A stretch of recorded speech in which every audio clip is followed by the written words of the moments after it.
Let's go. So, you started as an actor first, Rob. What actually I put you did. or drove you into acting? Just an overactive imagination. I think I have always, as a child, I always loved playing games like imagination games. Picking up a stick and using it as a sword, Mm-hmm. being fantasy creatures and stuff. And then when my childhood friends all got into like sports and playing football instead, I was still running around with a cape and pretending to be superheroes or whatever. And then it just continued into my teenage years. I didn't really have a lot of hobbies or anything like extracurricular, and my Mm-hmm. mom was getting a little bit worried. She signed me up for a bunch of different things, Oh like wow. try rugby and try football and try this. And eventually, she took me to a play. Okay. And afterwards, I was raving about the play so much and how cool it was and how enjoyable it was to watch this story on stage. And she was like, "Acting, this is his thing." This is his thing. and she Yay. Like and she was finally, my like, "Let's get child's. him into an exactly. Finally, he's got a thing." Um, and so she put me into amateur dramatics society, and I was the Pied Piper in the Pied Piper of Hamelin, Oh wow. and I was and then simultaneously the youth group that I was a part of had like it was the youth group of a larger theatre, and the proper theatre said, "Hey, we need a kid for these upcoming plays. Mm-hmm. Mm-hmm. Let's grab somebody from the youth group." They saw me. I have always looked incredibly young for my age, like Mm-hmm. no exaggeration. When I was 16, I could still pass as 8. Oh wow. I was like really young. Um, uh, and so they saw me as a 15-year-old and went, "Oh, this guy can play 8 to 10." And so they grabbed me, put me on stage, and I started acting Oh ever wow. since. I've been Okay. doing a bunch of. I ended up touring with that particular play. I was the child. I was Douglas in what's it called, Shadowlands, which is Okay. sort of a biographical play about C.S. Lewis's life, the Narnia author. It's a really good movie with Anthony Hopkins as well, and it was kind of a biographical account of his life, and I was playing his stepson. So where can we find it? Because now I'm interested and I need to see that. So you can't see the rendition that I did because it was just a stage production and toured to the UK. Probably was recorded and left on VHS somewhere. But the movie with Anthony Hopkins is a fantastic movie. You can find it probably anywhere. It's called Shadowlands, and it's a really good story. Oh cool. And if you watch that and go, "Hey, I can imagine Rob in this role," that's because I was in that role Well, then I don't want to on the see it stage because that, production of if it. you're not in it, what's the point of seeing it? I was just joking. Um, when did you stop acting? Like, what came after acting? I pursued acting as a career right up from about the age of 12 or 13, all the way up to about 27, Mm-hmm. when I had since moved to New Zealand. I'd gone through drama school, I'd got a degree in acting, pursued it for a couple of years after graduating with that. And then I went to a workshop, like a 2 day workshop for acting bullshit. And on the first day, she gave us the homework of like, go home and think about like what when you're happiest when you're acting, and we're gonna do we're gonna do like a little exercise tomorrow about that. Oh wow. And I went home and thought about it and went, I am not happy. I'm not happy. I'm not happy as an actor. I've not been happy with acting since I started pursuing it as a career. I've not the most joy that I ever had as an actor was on stage doing shit like the Pied Piper and like doing that sort of amateur dramatics things when I wasn't doing it as a career. And I went back the next day for this workshop and said all of that, and she was like, um, Oh this no. workshop wasn't meant to tell people stop acting, Like, but please, it was please an don't have eye-opening existential moment. I told crisis. her, Please don't have existential yeah, crisis. exactly. It wasn't the intention of this the exercise. But yeah, I had this existential crisis. Realized I'm not happy acting. I'm gonna put it back to the back burner and pursue it as a hobby again. Like maybe once I've had a break from it, I'll find an amateur dramatics theatre Right. and take it back up as fun. But for now, I better go back to university and get a quote unquote real job. And so that's when I went back to uni and studied mathematics, Well, that's a and then weird jump. I discovered D&D at the same time that I went back to university, Okay. and D&D was a perfect scratching the itch that acting had been doing, like telling stories, and like it was a hobby again. It was something that I could enjoy as a Gotcha. passion while I was focusing my energies on other things. And so my passion for D&D grew because of my what had been scratching the same itch as an actor. It was like storytelling and everything, and it grew alongside me studying maths. And then it got to the point right at the end of my my maths degree, when I was graduating with a maths degree, that I was like, I could probably make a career out of D&D. Well, I mean, that's a suddenly I did. huge jump from deciding that I have Yeah. a math degree. I'm going on stage, I'm getting my degree in math, to let's do D&D with this. Like, how? That's a stretch. Yeah, exactly. Like, how did Yeah, that? at the time I was talking to my brother about this, and I'm the odd sheep, the black sheep of the family. I'm the odd one out. I'm the weirdo that's got a creative brain. Everybody else is like working with their hands and builders and stuff. Right. And my brother, in a very practical way, was like, look, you're straddling two trains at the moment, and one of them's about to diverge this way and one of them's about to diverge that way, and you've got to choose which train to get on. If you get off of the maths train, it's going to be harder to get back on it later, because you know, people who are looking for maths nerds are going to be wanting people fresh out of university and things. And if this creative industry of pursuing Dungeons and Dragons? He doesn't know. If pursuing this thing like doesn't work out, what's going to be the backup sort of thing? And I was like, yeah, you're probably right. D&D. I just had to make a choice. Backup. And I thought about it, and I was like, you know what? You're right. Either one of these trains is going to get harder to get back on again if I get off it and end up committing to the other. So I'm going to commit to the one that is the more risk, because if it doesn't pay off, then I can go to maths, and I think that is going to be an easier onboarder as a backup. Having a degree in mathematics isn't telling people I remember everything that I did during the degree. It's telling people this is the sort of analytical brain that I have. This is the sort of problem solving that I'm capable of. This is the sort of person I am. I'm able to get through a degree in mathematics. And so I was like, those sorts of skills are transferable. Like I can always go back to math, any sort of an academic job, and say, look, I have a maths degree. I'll learn what I need to on the job. Right. And so I committed to the D&D thing, and I'm glad that I did, because it worked out. It totally did work out. So you said that your brother was kind of like so far. Yeah. Look, knock on wood, but you said that your brother was kind of like, what? But what about the rest of your family? What was their reaction to this career choice? Like, did you supportive? push back? My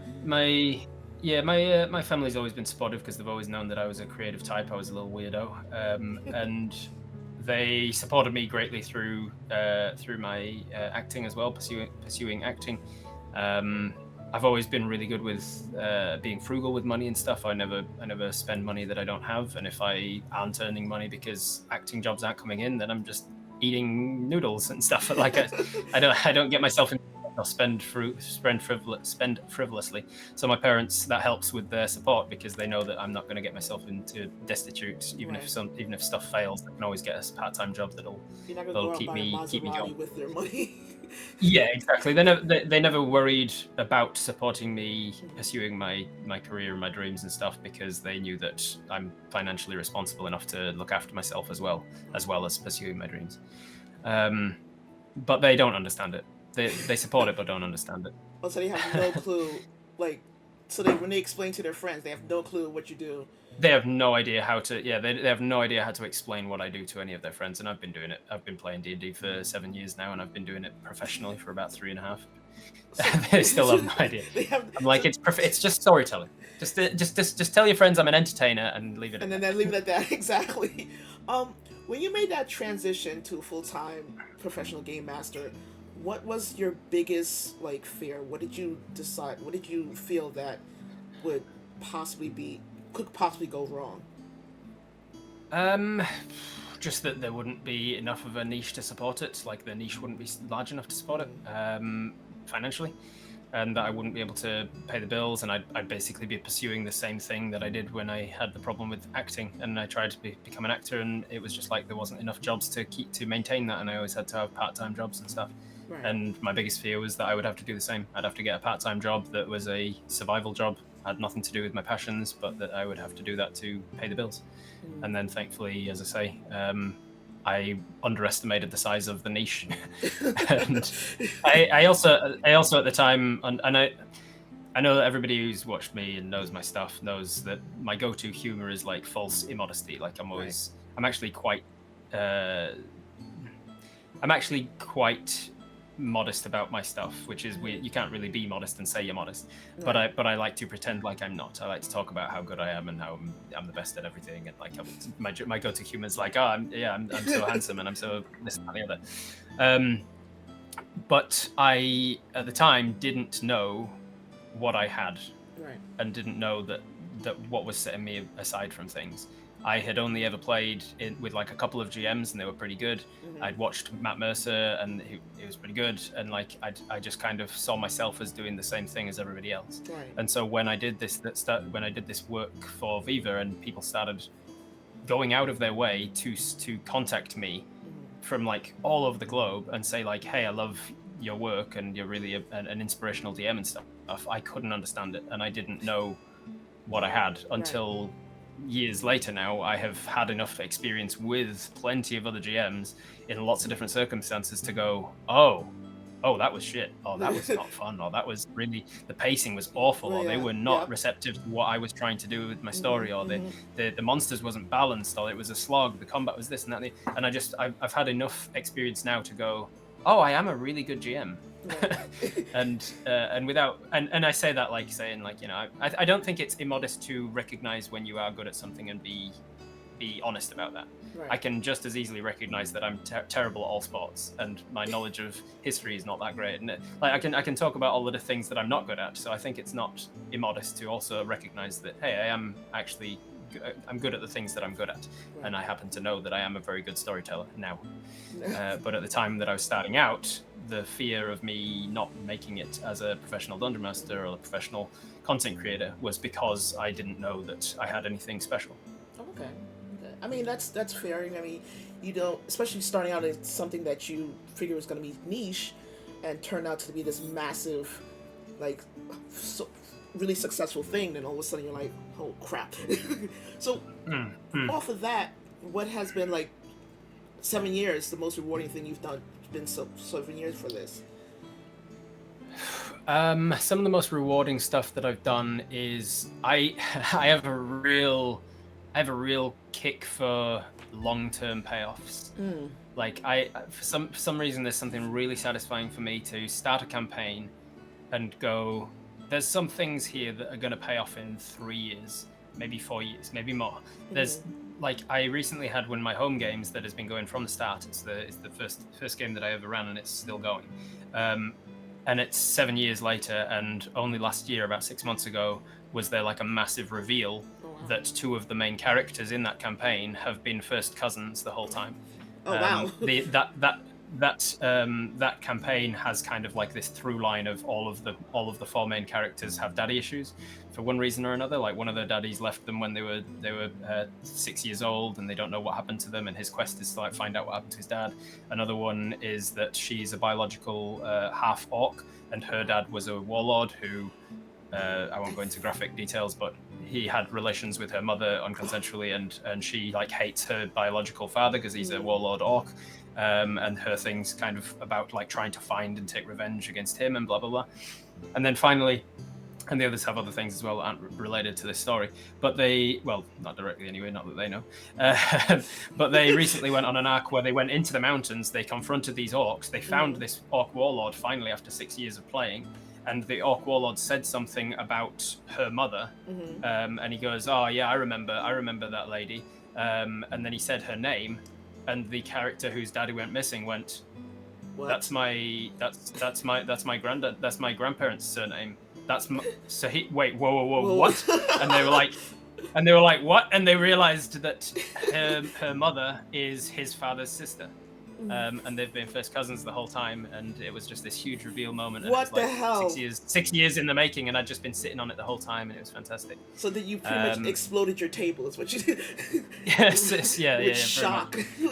And I love that sort of thing. I've done similar things with other games that have been like 3 years in the making, and I had a reveal moment recently with like a solo campaign where one of my friends had one of the party had split off from the rest of the party, and so I said, "Oh, let tell you what I'll do. I'll run a solo game for you, and you can see what happens on your thing." And while he was doing his own thing, he met with the king, and the king had information about this other thing, and suddenly this big reveal happened that had been 3 years in the making, sitting on, and now he's gone back to the other party, and he goes, I have to sit on that information, and I can't tell everybody yet until it comes up in character, which is fantastic, and very mean and evil of me. I've done a similar thing with Apis and the Twitch Tales stuff, where there's things that have been set up from day one that are now starting to pay off. Like I know, I'm in that. Certain things that have come up recently.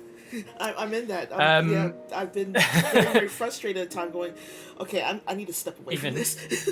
Yeah, even in the Viva La Dirt League campaign, the stuff that I set up in day one, like the Kelethek thing, the Kelethek being the big bad evil guy in Bob's head. That was arranged pretty much from day one, not quite. It was from about the time that he jumped into the Hill Giant. That's when I started piecing things together, and it's been set up since then. That is a pet. Let me tell you. And something. I love sitting on those things and then just revealing them later, and everybody looking back over the years of things and going, "What?" Yeah, that one was a big deal. The Viva one was a big deal because I kept saying one of them is I could have sworn it would have been Greg, but when you made it Bob, I was like, damn it! It's like, it's gonna be Greg. Greg has to have like Kelethek, or he has to be him or something. Bob, that a bitch. Anyway, so you said that you used to play D&D. So how did you transition from being a player to being a dungeon master or game master? For me, it was as simple as I had a good friend Joel who has a habit I found over the years of starting a thing and getting really excited about the thing and running a thing for like 4 sessions and then going, I've lost interest in it, or I've got this other thing going that I'm interested in now, and basically that's what happened. He was my first, my second dungeon master, my first campaign dungeon master. We ran a game for like 4 or 5 episodes, and then he goes, I kind of feel like I need a break from this. Break after 4 episodes. Do you want to start? You're obviously really into the game, because I was like heroin in my veins, kind of like, yeah, give me D&D, D&D. And I was like, I'd made myself like spell cards and things for all of my character stuff, and I'd made things for the character to keep my spells all in line, and I was reading the PHB back cover to cover and talking about like downtime activities that could be done. I was like really enjoying everything about it, and he was like, you're clearly into this game in a big way. Do you want to step up and do the dungeon master for a little while? And I was like, sure. And I bought myself the DMG and the monster manual, read them basically cover to cover, and then started creating my world and became a DM, and it was like, yep, this is what I'm meant to be doing. Yeah, that's how I got into it. So yeah. Just a little bit of transition, but you're originally from England. You're from Yorkshire, and yes, that's right. You interact a lot with people from around the world on Twitch. Sometimes I think, do you sometimes think that what you say or what you do can get lost in translation? Occasionally, yeah. Not in a major way, because I have such a global audience. People are usually there in the chat to interpret what I've said or to translate what I've said. There's plenty of people from England that can interpret what if I've said something, it's gotten misunderstood, and then I've moved on without seeing the misunderstanding in the chat. There's usually people in the chat who can be like, oh, that's just a word for meaning this in where he's from. It's never yet. It hasn't come to mind any instances where it's been like a real bad thing, like where a simple word in one culture is like a slur in another.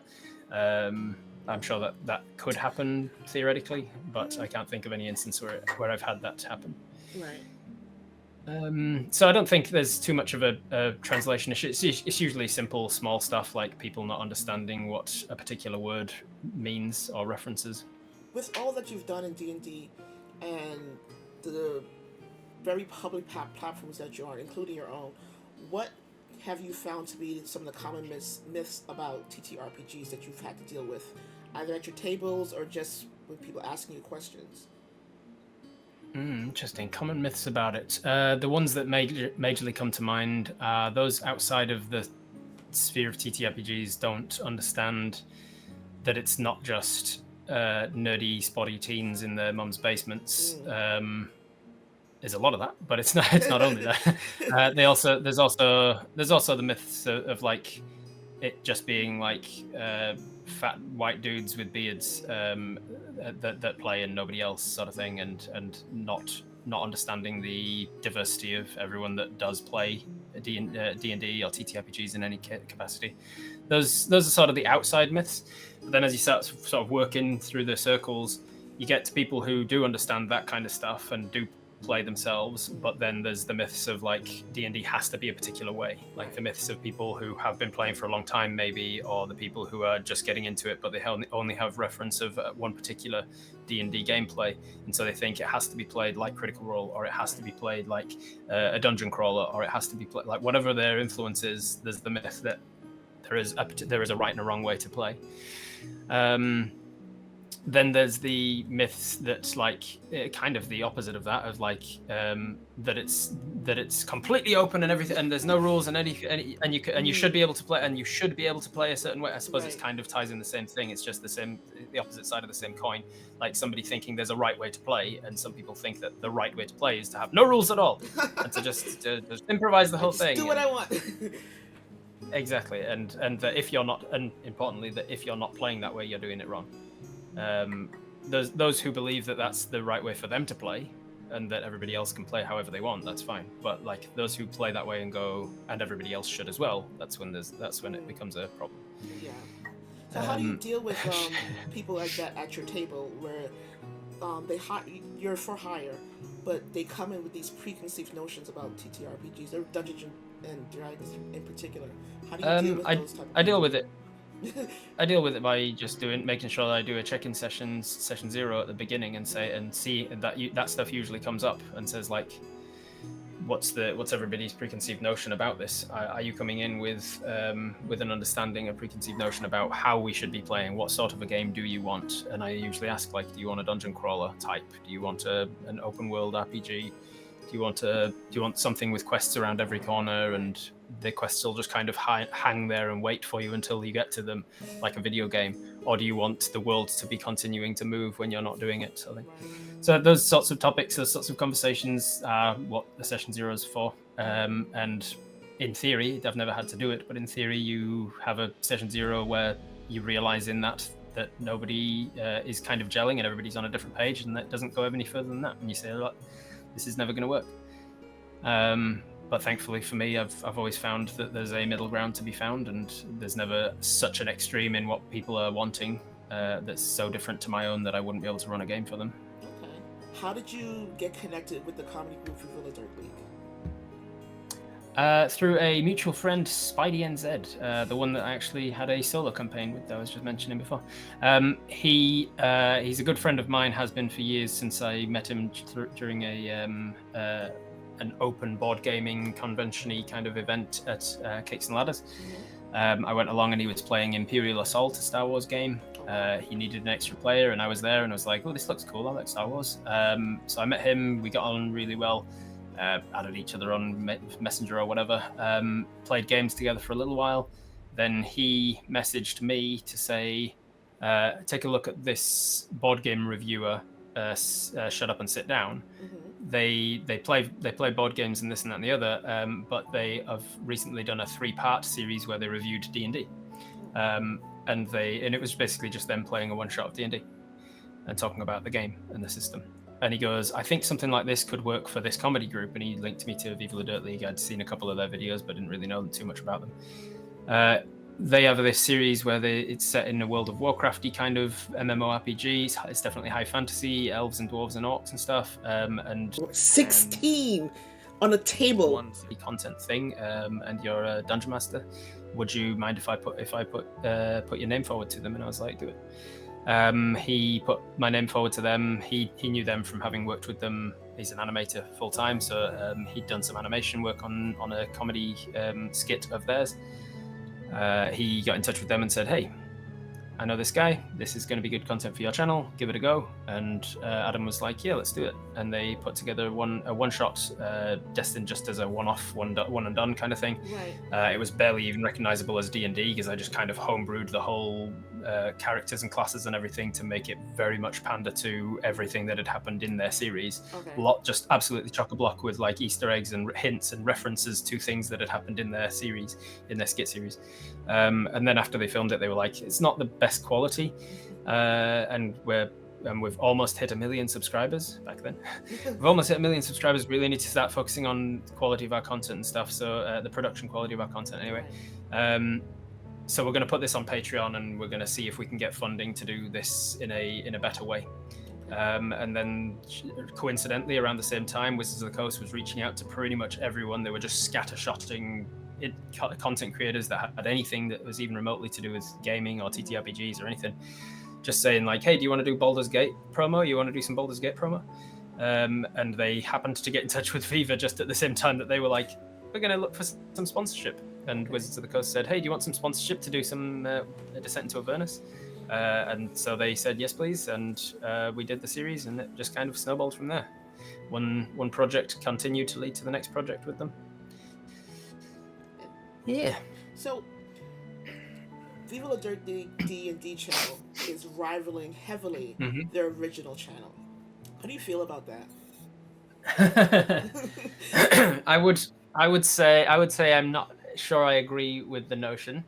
It's the main channel has 5 million subscribers, and the D&D channel has 350,000, which is a lot, over a third of a million. But it's not quite like the D&D channel. The main channel has about 14 times the viewers. 14 times the subscribers, not necessarily the viewers. The thing that we noticed about the Baldur's Gate Descent into Avernus campaign when it aired on the main channel was that the view accounts were not as much as they wanted, but the comments and the engagement was through the roof. Yes. And so they realized, oh, our regular subscribers don't want half-hour content because they're used to us making 3-minute skits. Right. But the people who love this content really love this content. As people who are in D&D know, D&D has a very addictive heroin-like quality, where it's like once you've had some, you either aren't interested or you are addicted immediately, and you want more of it at all hours of the day. And so the D&D folk, it was kind of like rubbing a plastic ruler with a cloth and then using it to separate salt and sugar. You've done that with the static electricity, and you can separate salt and sugar. It's kind of like doing that with the main channel with the Baldur's Gate. It was like one of those tests where we pulled down Baldur's Gate, and then all of these D&D nerds that were hiding amongst the other nerds, the Viva La Dirt League nerds, who went whoop, and they got sucked to the surface, and we were like, yep, those are our people. And so, yeah, there they are. Welcome. And so we decided, all right, we're gonna need a proper channel for this content particularly, because the people who love it really love it. And so they separated it off. They did a couple of promos, not promoting it all that much, but like saying, hey, we've got the second channel, and within a week of starting the channel, we were at like 100,000 subscribers. And then it went bam, and then like just leveled off, and it's been crawling upwards ever since, just because we basically grabbed all of the people from the Viva La Dirt League community anyway, and then everybody else has just been trickling in a little bit at a time. Right. So I'm not sorry I would say it's rivaling it, but the engagement and the interactions from the community are definitely similar. I will say engagement, at least engagement-wise, that anytime you guys drop a new 30 minutes block, immediately it's like 3,000 views within like 30 seconds. Whereas that's not necessarily the case on their main channel. Like they'll get the same, but the views are almost instantaneous. Yeah, very different type of person. The type of person who wants to watch a comedy skit video will watch it whenever they happen to log into YouTube. Like they'll wait until they happen to log in, and then they'll see it in their feed and go, "Oh, a new comedy skit from them. Let's watch it." Whereas the D&D stuff is people will tune in to watch it at the upload time. Like people will be waiting for it. People aren't waiting in the wings for the next skit video to drop, but they'll watch it when it does. How long have you been on Twitch? 3 years. Yep, just over 3 years now. Wow. Okay. So you became a partner really, really fast. like like 6 months. Yeah. How did that happen? Like, Well, thankfully, I had the springboard that was Viva La Dirt League. We had the Descent into Avernus stuff, and we had the isolation games because they started the D&D channel, and then immediately went into lockdown with in New Zealand because of COVID. It was March 2020, and we went, oh crap, we've got this channel that we've just promoted and we've got no content for it. We can't get together to film the green screen, so let's do an isolation game series. We got in touch with Wizards of the Coast and said, hey, give us a few grand and we'll do like a four-part series, which of course became a 5-part series because of D&D. We did this 5-part isolation games, April 2020. I was in lockdown. I was kind of just like mucking about. The isolation game series was currently being aired, and a friend of mine, most people know from the community, Talia or Fully Blue, she, or FBGX as many of you know her, she contacted me and said, hey, they're raving about you in Ben's Twitch. And I was like, what's Twitch? What's Twitch? And she goes, they're talking about how good you are as a DM in this isolation game series and the Baldur's Gate series. And I was like, humble person that I am, egotist that I am, I had to go and check out what they were saying. So I made a Twitch account and I logged in and I was like, hey, how's it going, everybody? And a bunch of people were like, oh my god, he's in the chat, love you as a dungeon master. Do you stream as well? I was like, what the hell would I stream? I don't do art, because Ben was doing art at the time, and that's what I thought Twitch was. And they were like, no, it's not only for art. So I looked at what else Twitch is, and I was like, I don't do video games, and I don't cook, and I don't do music, all these other things that I was seeing people doing on Twitch. And they were like, you could do anything. We'd watch you paint a fence. Like, just start streaming. And I was like, oh, maybe I could do like storytelling. I could read stories, or like I could do some. Oh, and then I thought, oh, Ben's doing some like weird, gross monsters, because nowadays he just does portraits and stuff, like photorealistic portraits as well. But then he was doing like weird monsters with tentacles and mouths and stuff. And I was like, oh, I'll tell you what I could do. I could sort of almost couple with Ben and take his artwork once he's done one, and then give it D&D stats. And so that was my original intent for what I would stream, like making monsters. And so I started streaming, and I had technical difficulties that first stream because I was streaming from a laptop that wasn't a gaming laptop, and it was just absolute garbage stream. I kept it for posterity just to sort of cringe at, because if you don't cringe at something you've done in the past, you've not grown as a person. Exactly. So I kept it for that, and I've put it on my YouTube so people can go and cringe at it. And because I had technical difficulties that first stream, I didn't end up doing anything other than just chatting with people, and I just ended up going for like 3 hours just chatting, and people were asking me questions about Dungeons and Dragons and stuff, and I was like, oh, I could probably do this. I could probably just talk about D&D and people would tune in. So they did. As soon as the word got out that I was streaming on Twitch, Adam and Rowan and Alan graciously raided me a few times in those early days. Brought a bunch of the Viva fans to me and said like, hey, look, the DM's streaming as well now. And my viewership went through the roof immediately, and then I met the requirements for partner within about 6 months. I applied for it and contacted Adam and said, hey, I've applied for partnership on Twitch, and he goes, oh, excellent, we've actually got a contact at Twitch, let me rush it through for you. And he sure enough did. It's not what you know, it's who you know. Exactly. Or more importantly, it's often what you know about who you know. Exactly. And so he pushed it through for me, and I got accepted on the first try, which is rare. Like Lord Kazumba, for instance, has applied. He applied 13 times, I think, before he finally got accepted. Yeah. Nice. If you scroll through Twitch, a lot of the live gameplay that you see with D&D isn't very diverse. What advice would you give people who want to diversify their tables but have no idea how to even go about doing it? Well, as a cishet white man, I'm glad that you contacted me about this, because I'm the face of how to diversify. I've probably got the best words on how to diversify. As a cishet white man who is most well known for DMing a group of 4 cishet white men, it's fantastic that you'd ask me. The funny thing here is when I started DMing, my first table was 50% women, 50% men. Oh, wow. And then my next table was 50% women, 50% men. And then my table after that was slightly under 50% of each, because there was one non-binary person there. And then my next table had 2 non-binary people in it. And I was just like, by this point, I was like 2 years into DMing. And I was like, a lot of people say that there's not a lot of diversity in D&D, but I'm not experiencing this personally, thankfully. Also, diversity of ethnicities as well at my tables. There were some folk that were from white descent, from Maori descent, and a couple of Islander descent as well. And I was like, I'm lucky, I guess, that I have experienced diversity just out of happenstance, like out of my friend groups and stuff.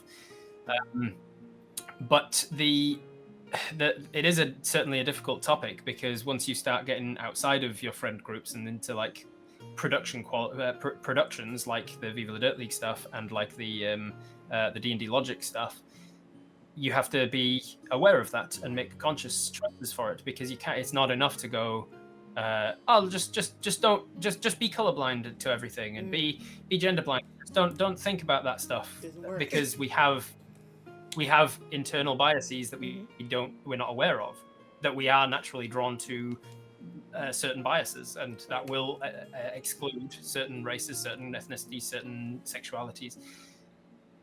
And if you aren't consciously aware of your choices, you're going to be making choices that are biased against certain minorities, whatever minorities you happen to be subconsciously holding. So it's something that I had to be aware of when I was casting for D&D Logic, because I wanted diverse casting. I wanted to, like, for instance, the dwarf and the smaller races, the halflings and stuff. I was like, I would love to cast somebody who's a little person or someone with dwarfism.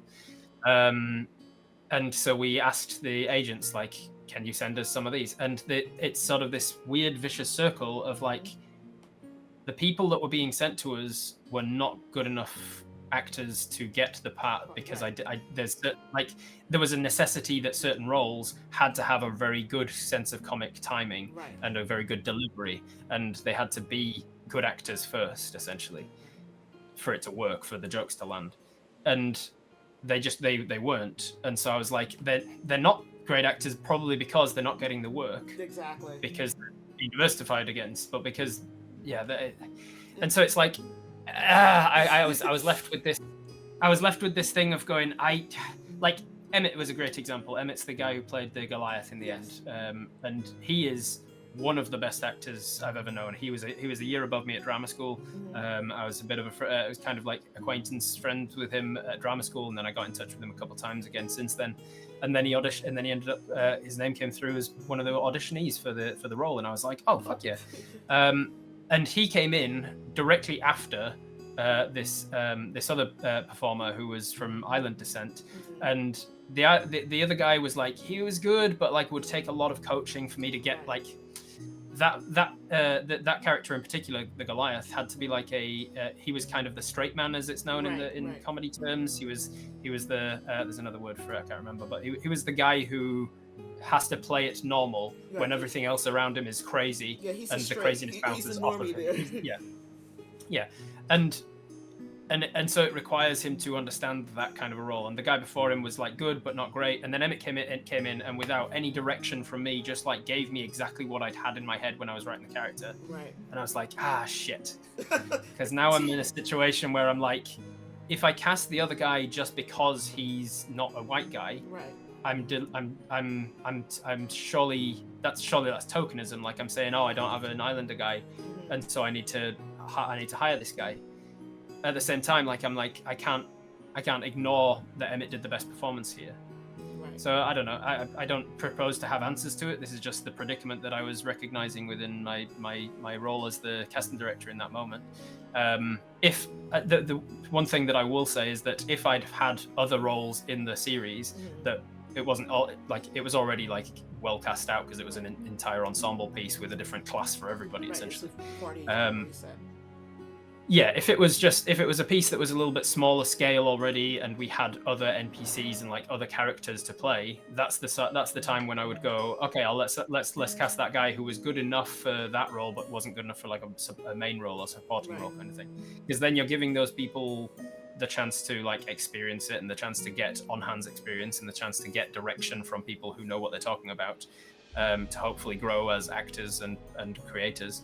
But you're not shooting yourself in the foot with your own production And your by trying to give them a leg up. right, your own creativity is not Um, not suffering either. So, but Yeah, and I know I kind of went off track there talking about productions rather than D&D, but I think it's a similar thing. Like if you have a production that is a D&D actual play, for instance, like my girlfriend AJ Winters of Winter's Tales, she is a perfect example here, where she has this actual play podcasty kind of thing, Chronicles of Aelwyn, and she, when she was casting for that, knew that she had 6 players at the table, right. and she cast 3 of them who are like straight white guys, and she was like, "That's my quota of straight white guys met." Like there is enough diversity out there that people are good enough at D&D that I'm not looking for a specific role right. that needs to be filled, where the guy needs to be a male and he needs to be this and he needs to be that, and so she can be a little bit more diverse in her cast. Right. And if she continues to look long enough, she will find people who aren't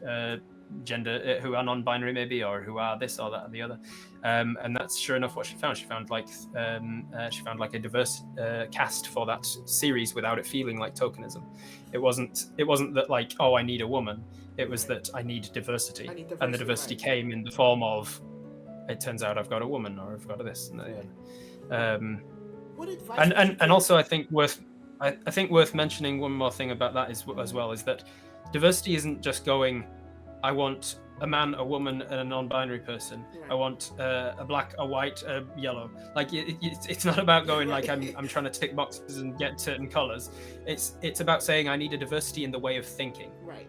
I need enough diversity in the way that people think and the experiences that they've had at this table, so that we don't have this echo chamber kind of thing. Right. And so if the diversity comes from, you're all white guys, but one of you's from an incredibly poor slum kind of a background, and one of you has got a very wealthy upbringing, and one of you is homosexual, and one of you's like, you have diversity at the table, even if you're all white. And so I think diversity can too often become this catch-all term for like, there's not enough color among your pigmentation. Yes. And I think it's important to remember that that's not what diversity is about. It's about diverse ways of thinking. You talked about it earlier, but you're creator of a very popular segment on your channel called Twitch Tales. Tell us about Twitch Tales. Yes. That's like my favorite segment on your channel. Oh, thank you very much. It's very kind of you.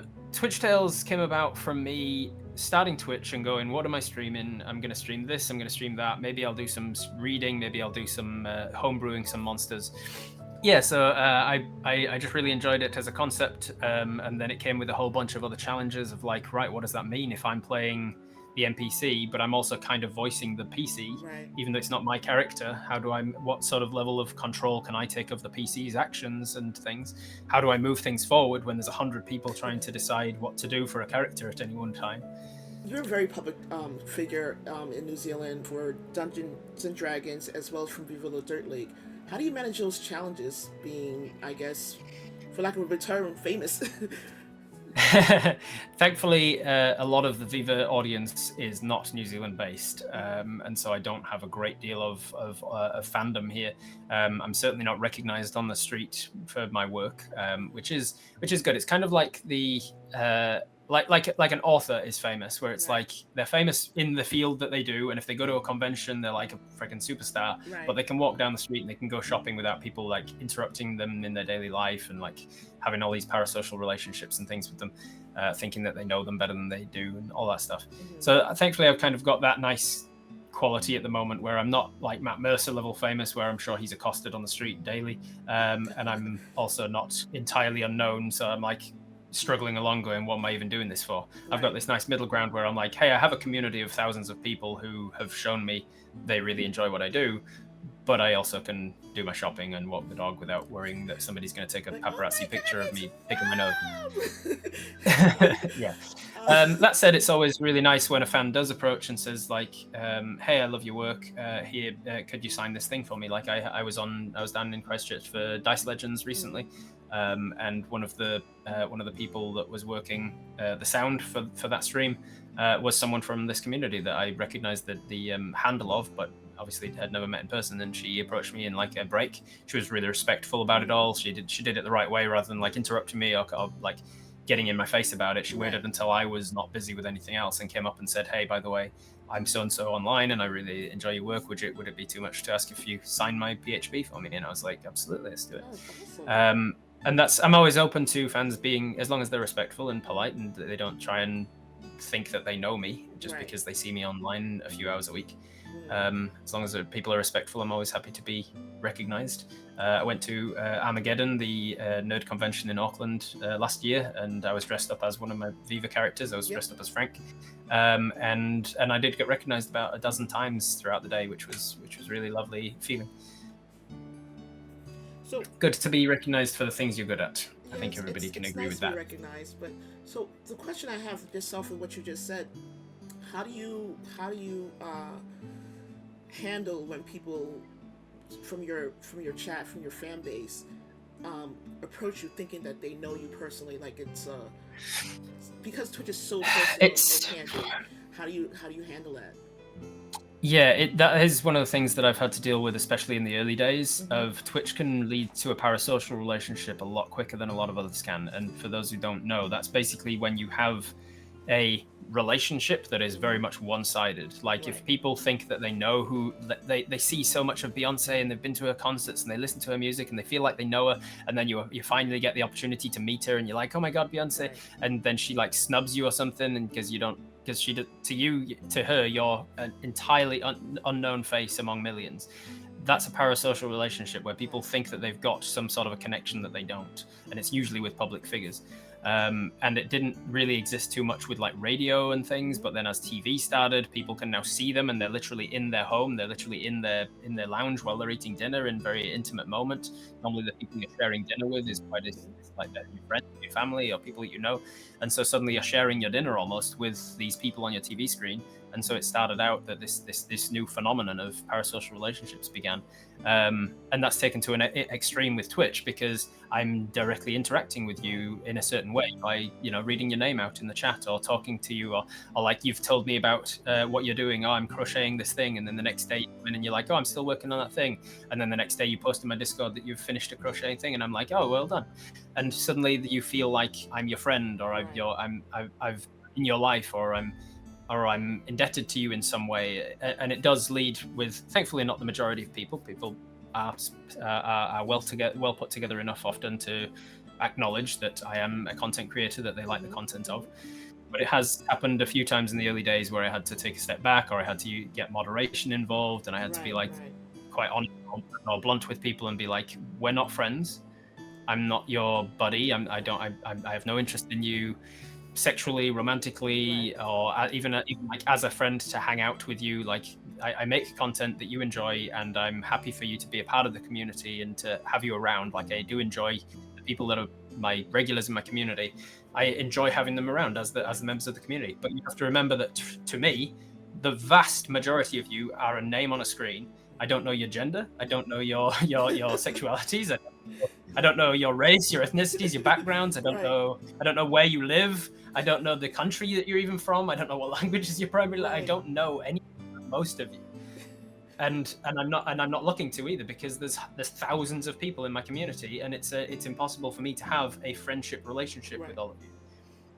So have you ever had someone from your community or who happened to be maybe lurking in your chat all of a sudden cling or attach to you, where you've had to push them aside? Yeah, there's been a couple people. There's a couple people who've done that, and there's also a couple people who have gone so far as to think that because they're donating to me, I'm indebted to them in some way as well. Like if somebody gives me money, or they give me a bunch of gifted subs or something, those are always greatly appreciated, because that's literally how I earn a living. It's my bread and butter. It's how I pay the mortgage. But it's also voluntary donate. Like at any point, if you gave a $10 bill to a busker on the street, and then were like, hey, can you do this thing for me? Can you play this song for me? They're not indebted to doing that unless they've got like a sign and that's a service they offer. Like, hey, request a song and I'll do it. That's not that they're not indebted to you. That's a donation you're giving, no strings attached, And then if you want to make a request and they are reciprocal to that, then you might get something out of it. But I have had people, not so much these days, thankfully, because I've got a very strong moderating team who can kind of recognize that behavior in people as they start to enter the Discord, as they start to enter the community. There's certain red flags and stuff that my moderators are aware of. But yeah, in the early days especially, there was quite a bit of trying to find that balance of being trying to find some distance as well in my private life, and being like, look, I'm not going to show you around my house, or I'm not going to talk a lot about my fiance at the time or anything like that. Because I need that distance. I need that privacy. I need you to understand that I am a public figure, as it were. However small the particular niche of public is, I am a public figure to that small niche, and that's the reason you know me, not because we are friends or hang out. Right. I mean, advice-wise for myself, I was just wondering, so I relatively started Twitch by just lurking at other people's channels as a way to escape from the perils of 2020, and now I'm in a weird quandary where that I have this channel and there are people who are slightly attached, but I'm also work for the city, so I am right. Yeah, I work for New York City, and those people become attached as well. How do you? Oh, thank you guys. How do you get people to, when you don't have a moderator there? How do you get someone to back off? It's an awkward one, because often the regular sort of unspoken rules of society and societal norms doesn't apply or is not enough, because often there's a million things that we can kind of pick up on if you're used to picking up on certain social cues to tell you, hey, this is a line, or body language to say hey, this person's uncomfortable, or they're only giving me one word answers, which is kind of an indication they're not interested in this conversation going further. If you just rely on these sort of passive qualities, quite often that won't be missed, because cultural differences, because neurodivergence can make that difficult to pick up on. There's all sorts of things that can make that not effective. And so unfortunately, the main advice I can give is a direct approach. These days especially, I'm a huge proponent of open, honest communication, not letting anything be passive, not letting anything go unspoken, not letting things be an unwritten rule. Write the rule, make it explicit. Have something that you can say, point to a thing and say, hey, I'm just saying this at the moment, maybe I'm missing the mark here, but I'm getting the impression that you're interested in me sexually or romantically, or maybe you're interested in having a friendship with me. I'm afraid I have to tell you that's not something I'm interested in. It's not something I have the time. You have to be open and honest and communicate with words, not with body language and expression, because those things can be a lot more easily misinterpreted or missed, or ignored, because even some people can see those things, read them correctly, and then go, oh, but he hasn't said anything, so I can push past it, I can ignore. This is why open, honest communication and no is important to explicitly say. And getting moderators certainly helps. I have really good moderators. They're good people, and I'm glad to have them. Love you guys. Wizard of the Coast has come. Well, they're coming out the new D&D 1 D&D, which after reading it, we'll see. Yeah, they essentially sanitized D&D in attempt to not only become inclusive, but they changed the rules that make the game seem less cohesive. Do you agree with the direction they're going in, or do you think it's a mistake? I think it's more and more likely each week that I am going to end up running my own system, coming up with my own Robert Hartley tabletop role-playing game system that's kind of like a D&D Pathfindery kind of a mix. But just because I homebrew so many things, because I generally don't like the rules as written about it, that it's not going to be that much work to just continue homebrewing pretty much everything about it. I don't, in general. There's a lot of qualities of the things that have been talked about with 1D&D or the next generation of D&D or whatever it ends up happening to be, that I do like. I thought a lot about it, went back and forth on whether races should have built-in ability modifiers or not, and I'm still kind of on the fence about that stuff, but I can understand the reasons for one way or another. everybody gets a feat at first level stuff. That's something I do agree with. I like that direction, that like it gives, because that's a homebrew that I've used in my games before as well. Everybody gets a feat because it helps you to set. One of the reasons I think that's a good feat, a good rule, is that a lot of people I find come to the game going, oh, I want to be Batman, or I want to be Sherlock Holmes, or I want to be this existing thing from anime, Right. and then they go first level. You can do bugger all. Exactly. you can do basically nothing at first level. You don't get. You've got no second attack. Yeah. You've got like a very minor modifier to you. Like you're trying to play Sherlock Holmes from level 1, and your perception and observation scores are essentially like a +2 or something. Right. Exactly. And you just don't feel like it. Whereas if you have the ability to take a feat at first level, then it prevents everybody who goes, well, I have to play variant human if I want a feat. Right. I want this observant feat because I want to play Sherlock Holmes, but the only person that gives me a feat is human, so I have to play human rather than, you know. So I've always said like variant humans are the only sub race that I don't allow. If you want to play a human, it's because you're kind of good at everything and you get the benefits of a human. Mm-hmm. But everybody gets a feat at first level. Right. And that way you can make much more of an idea of the type of character you want to play. Even if you're not wanting to play like Batman or something, even if you just want to be like, I want to be kind of like a cool sharpshooter-y kind of a ranger, Right. then you can do that. Take sharpshooter at first level and yada yada. So I think that direction is a good direction. There are other things that I'm like, it just feels too homogenized to kind of like, let's get rid of this difference here and this difference there, and this race and this race basically are the same thing now. And there's a lot of direction that I'm like, that kind of feels like you're trying to turn it into a general role-playing system like GURPS. It feels wrong, oddly enough. You know? Yeah, where it's like, I mean, because I think it comes down to something that I've had a problem with for a long time now, is people who are too... You get people who are so left-wing that they go, everything is racism. And it's like, let's focus on systemic racism, like the actual real big problems that exist in society that hold down people who have not been allowed to like own land, and people who are not like have rights over their own bodies and stuff like that. Those are systemic problems that are a real big problem. That's the shit that we need to fix.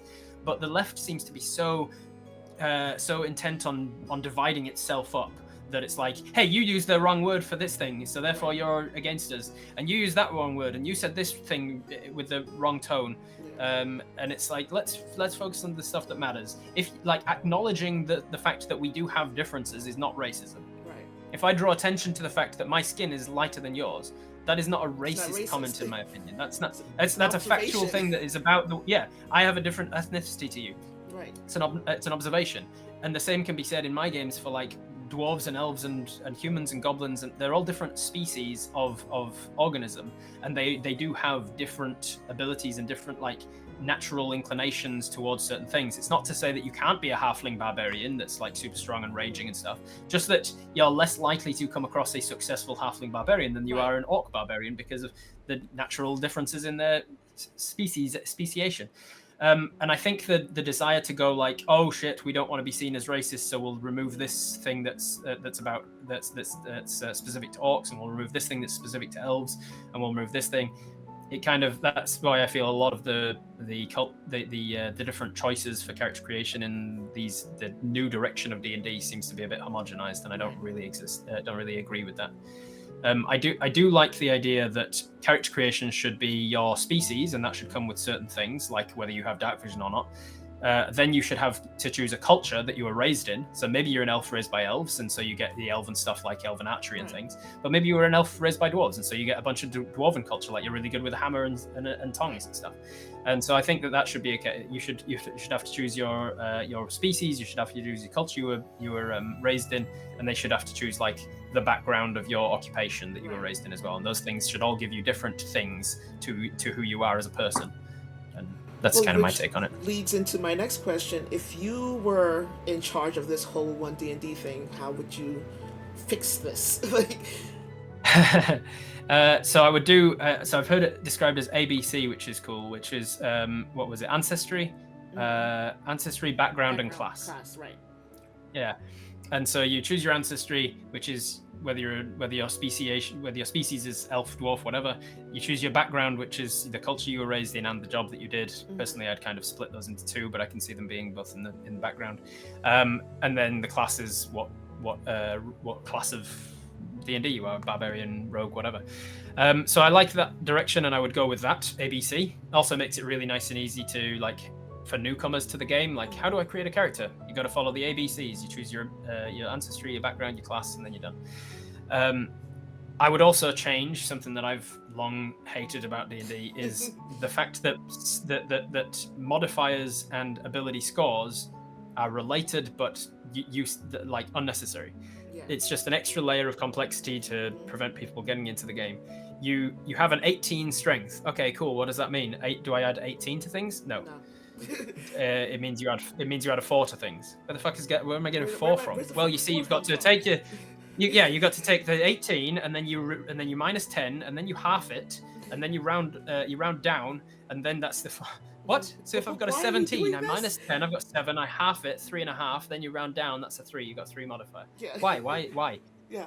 Use the ability modifier, and it's a hangover from people who are resistant to change in general. People don't want to lose the roll 3d6 to get your stats, and you could have anything between a 3 and an 18, and that's fair enough. If you really want that, you've got to. All you have to do to change is during character creation, when you're coming up with your stats, you get your 18. Right. You use your little table to transform that into. I would make it an 8.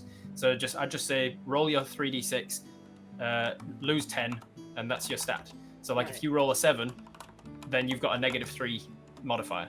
If you roll an 18, you've got a +8 modifier. and then that's it. And then you don't need to ever reference your ability score anymore. So it's only the modifier. The modifier is the only thing you write on your sheet. You use that for everything.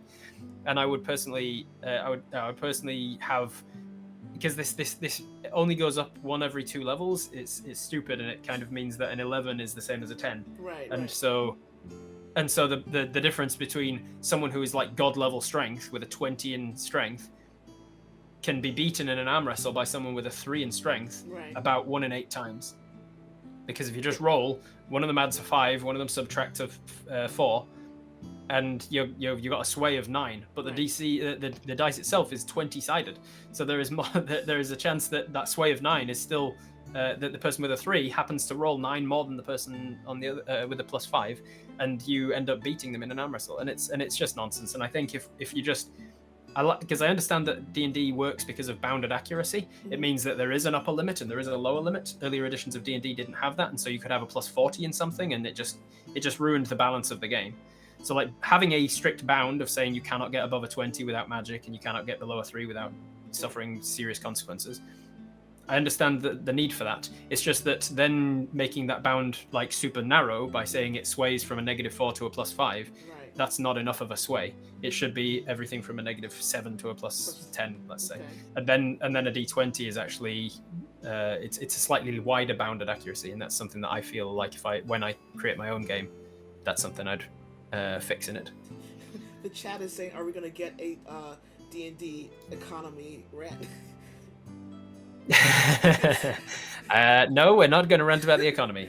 I would also, that's the other thing I would fix about the game. I would get an economist on board and say, fix this, please. Yeah, that's exactly. That is one of the worst things when I run a game for hire, is that explaining to the table that this one gold is not $1. Like I need you to understand this. Well, what is it? There's no real equation. Just trust me on this. And just go with it. Just trust me. It's a lot of money.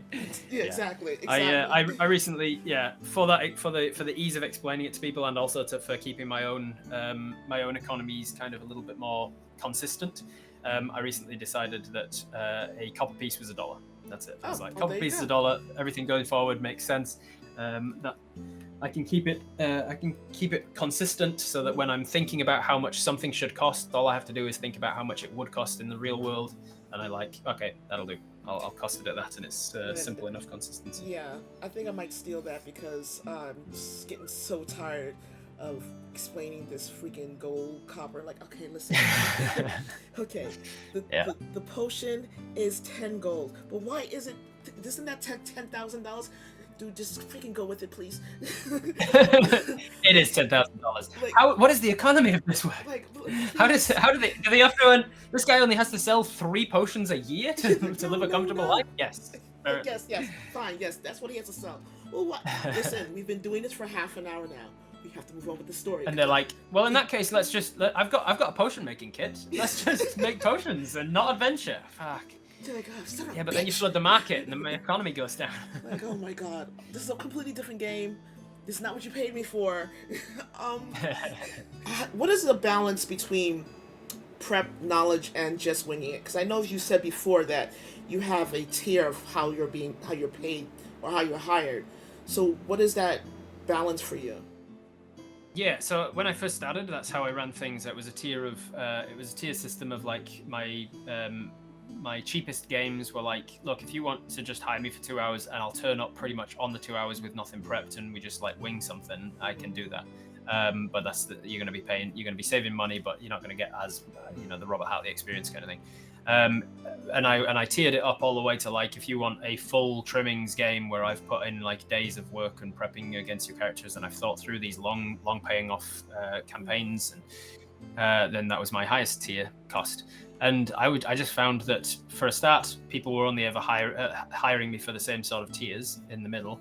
And secondly, it was just unnecessary admin for me to try and remember which tier people had hired me for. And even the ones that I'd said were lower prep games, I was still prepping for them because I'm a perfectionist. I can't turn up to a game with no prep and be like, I feel good about this, even if that's what they paid me for. So lately I just went, you know what, I'm charging on a case-by-case basis. I don't have like a set price these days. It's like a case of, if you message me in one of my busiest months, like April, May, and you're like, can I have a game for my boyfriend's birthday by the end of this month? I will look at my calendar, I will look at how incredibly busy I am, and I'll go, how much would I be willing to cancel some things for, and like, how much would I charge in order to give myself extra work to do in this thing?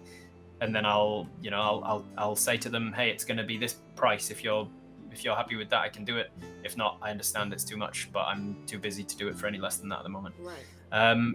And vice versa. If somebody emails me and says like, hey, do you DM for hire? And I happen to have nothing else on, yeah, right. I don't remember the last month that was the case. But if somebody emailed me at a slightly less busy time, and then said like with enough notice, like, hey, maybe something in August would be good, then I might look at it and go, I can probably squeeze that in. I might charge them something a little less, but it's really just a case by case. And it's also a case of, if I say a number and somebody's like, hell yeah, then I'm like, I probably have charged more for that. And if I say a number and they're like, not a chance in hell, then I'm like, okay, I'm pricing myself too much. And there's this constant back and forth of like, I need to know what my time is worth to people as well as to me. I know how to value my own time and say I'm not willing to take 8 hours out of my day to prep and run this game for any less than this amount per hour. But I also need to take into account in that equation that I'm doing, how much is my time worth to them as well? How much is this going to be, like, how much are people willing to pay for something? Because value is the trick of economy. Value of anything is what somebody's willing to pay for it. Right. The Mona Lisa is priceless because there is no amount of value that the Louvre would be willing to give it up for, essentially. But essentially, it's just a block of wood with some paint on it. And so value is a subjective thing about what people are willing to pay for it. Back 7 years ago when I was starting out, people wouldn't pay me $20 an hour for my work. Right. But if I tried charging $20 an hour for my work now, there'd be so many people wanting to do it that I just wouldn't have. Be bombarded. Likewise, if I tried charging $1,000 an hour for a game, nobody would pay it. Right. But if Matt Mercer tried charging, like doing private games and charging $1,000 an hour, I'm sure there'd be plenty of people in the critic community who'd be like, hell yeah. So value is what somebody's willing to pay for it, and I have to keep that in mind when people ask me to DM a game for them. How do you go about creating? Like, you just came from a stream on your channel called It's Alive, but you've had world building streams before. How do you go about Mhm. creating your world and your stories and your characters? Like, what inspires you? What inspires me? I travel inspires me. I like being in different places and different countries. When I went to Hawaii, I was absolutely inundated with ideas for like cool volcanic monsters, and I was walking across volcanic rock and terrain and things that I was like, holy shit, this is amazing! Like some sort of island nation where there's like this volcanic thing, and it started with all the ideas. So travel definitely helps. Walking through nature helps sometimes. Watching other things like other fantasy movies and TV, because Mm. every DM steals, and stealing is a big part of the job, is coming up with different stories.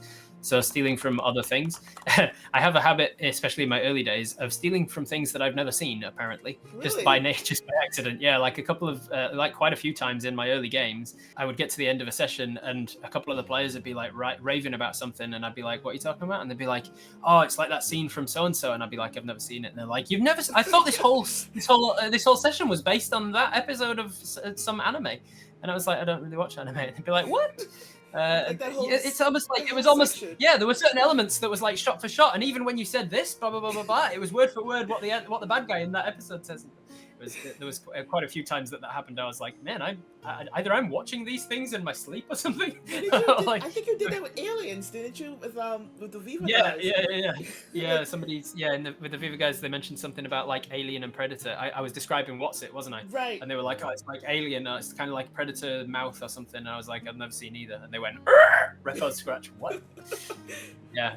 So I do have a habit of stealing from things I've not actually watched, but I also do steal from things that I have watched, where Mhm. I'll like played. Like sometimes I'll be playing something.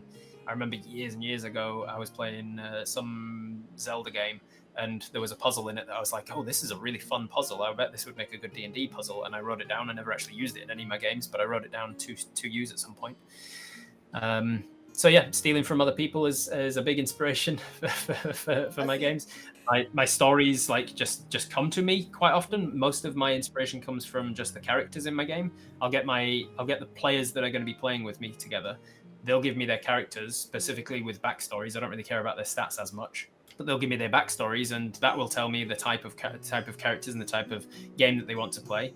I will couple that with the session 0 that I've done that tells me like what they are and are not okay with happening in the game and things, and then I'll go, "Ooh, okay, so there's a connection here. So this guy's dad went missing, and he went off to go kill some orcs, and this girl's father was an orc, and he was a warlord, and I bet that so he's gone off to kill that warlord. Why has he done it? What did he do? Oh, he had relations with his mother." And I was like, okay, so there's a connection there that might come out somewhere, and that means that the big bad guy can be redacted. And so this redacted guy is forcing this guy to do his thing, his bidding for him, and then and then that ties into this guy's backstory where he's a warlock to an archfey patron. So let's come up with his archfey, Merry Gentleman, and then Merry Gentleman, what's his plot? And right. so a lot of my inspiration is just from the backstories. I'll look at little tidbits and I'll go, Wow. where do things tie in? What are some through lines that could make for a really satisfying sort of twist at the very end? And then I've got my twist at the end, I've got my big bad guy, and I work backwards through there, and I go, all right, this is the bad guy at the end. I'm going to want some combat here, I'm going to want some combat there, I'm going to want like a general that they have to fight before they get to the big guy. Right. And then I end up back up the beginning at like level 1, and I go, right, that's the campaign. Let's go. Let's begin.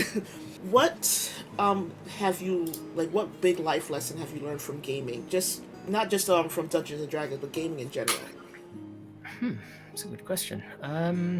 Patience. Patience is a big one for TTRPGs because you spend a lot of a TTRPG not playing. Yes. Like you spend basically waiting for your turn and having fun in those moments, not just waiting for your turn, but still enjoying that as part of the game. Right. And to use that time to go over your character sheet or to think about what you're going to be doing on your next turn, or even when out of combat, like if it's just somebody else's scene and they're doing their thing, having the patience to wait and give them the time to play without jumping in, that's a pretty tough one for a lot of people, myself included, if you want to be like center of attention.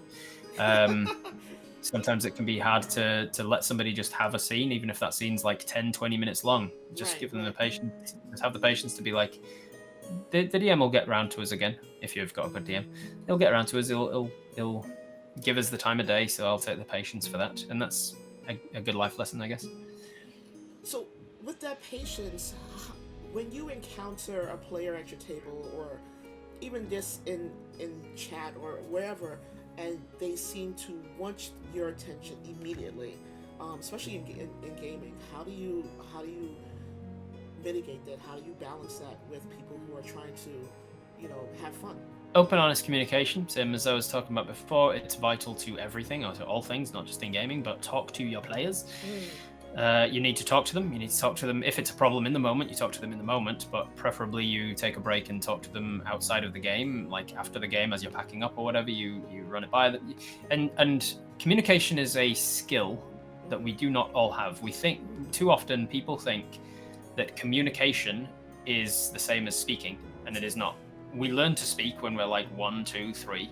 We don't learn to communicate unless we are taught, unless we put in active practice. The communication is not it's a skill that we don't necessarily have unless you put effort into learning it like a proper skill. You go to people who know what they're talking about, so therapists or people who run podcasts about relationships or communication, and you put the time into learning communication triggers, like things that you can recognize in yourself, for like, hey, when something is uncomfortable, this is how I tend to react, this is how I tend to notice things in myself. I get tensed up, or I can't hold eye contact and stuff, and those are triggers to like, okay, that's a signal that I need to do this or that. Or you need to learn for yourself how you communicate effectively, how you avoid getting emotion in your talk. Yeah, communication should be a required class. I believe that strongly as well. Like, it is one of the most important things of life in general, and getting better at it will help you in all aspects of life, not just this situation. But it is because you asked about this situation in particular, talking to the player is the most important thing you can do. Is go to that player and say, you seem to be wanting a lot of the attention in a scene.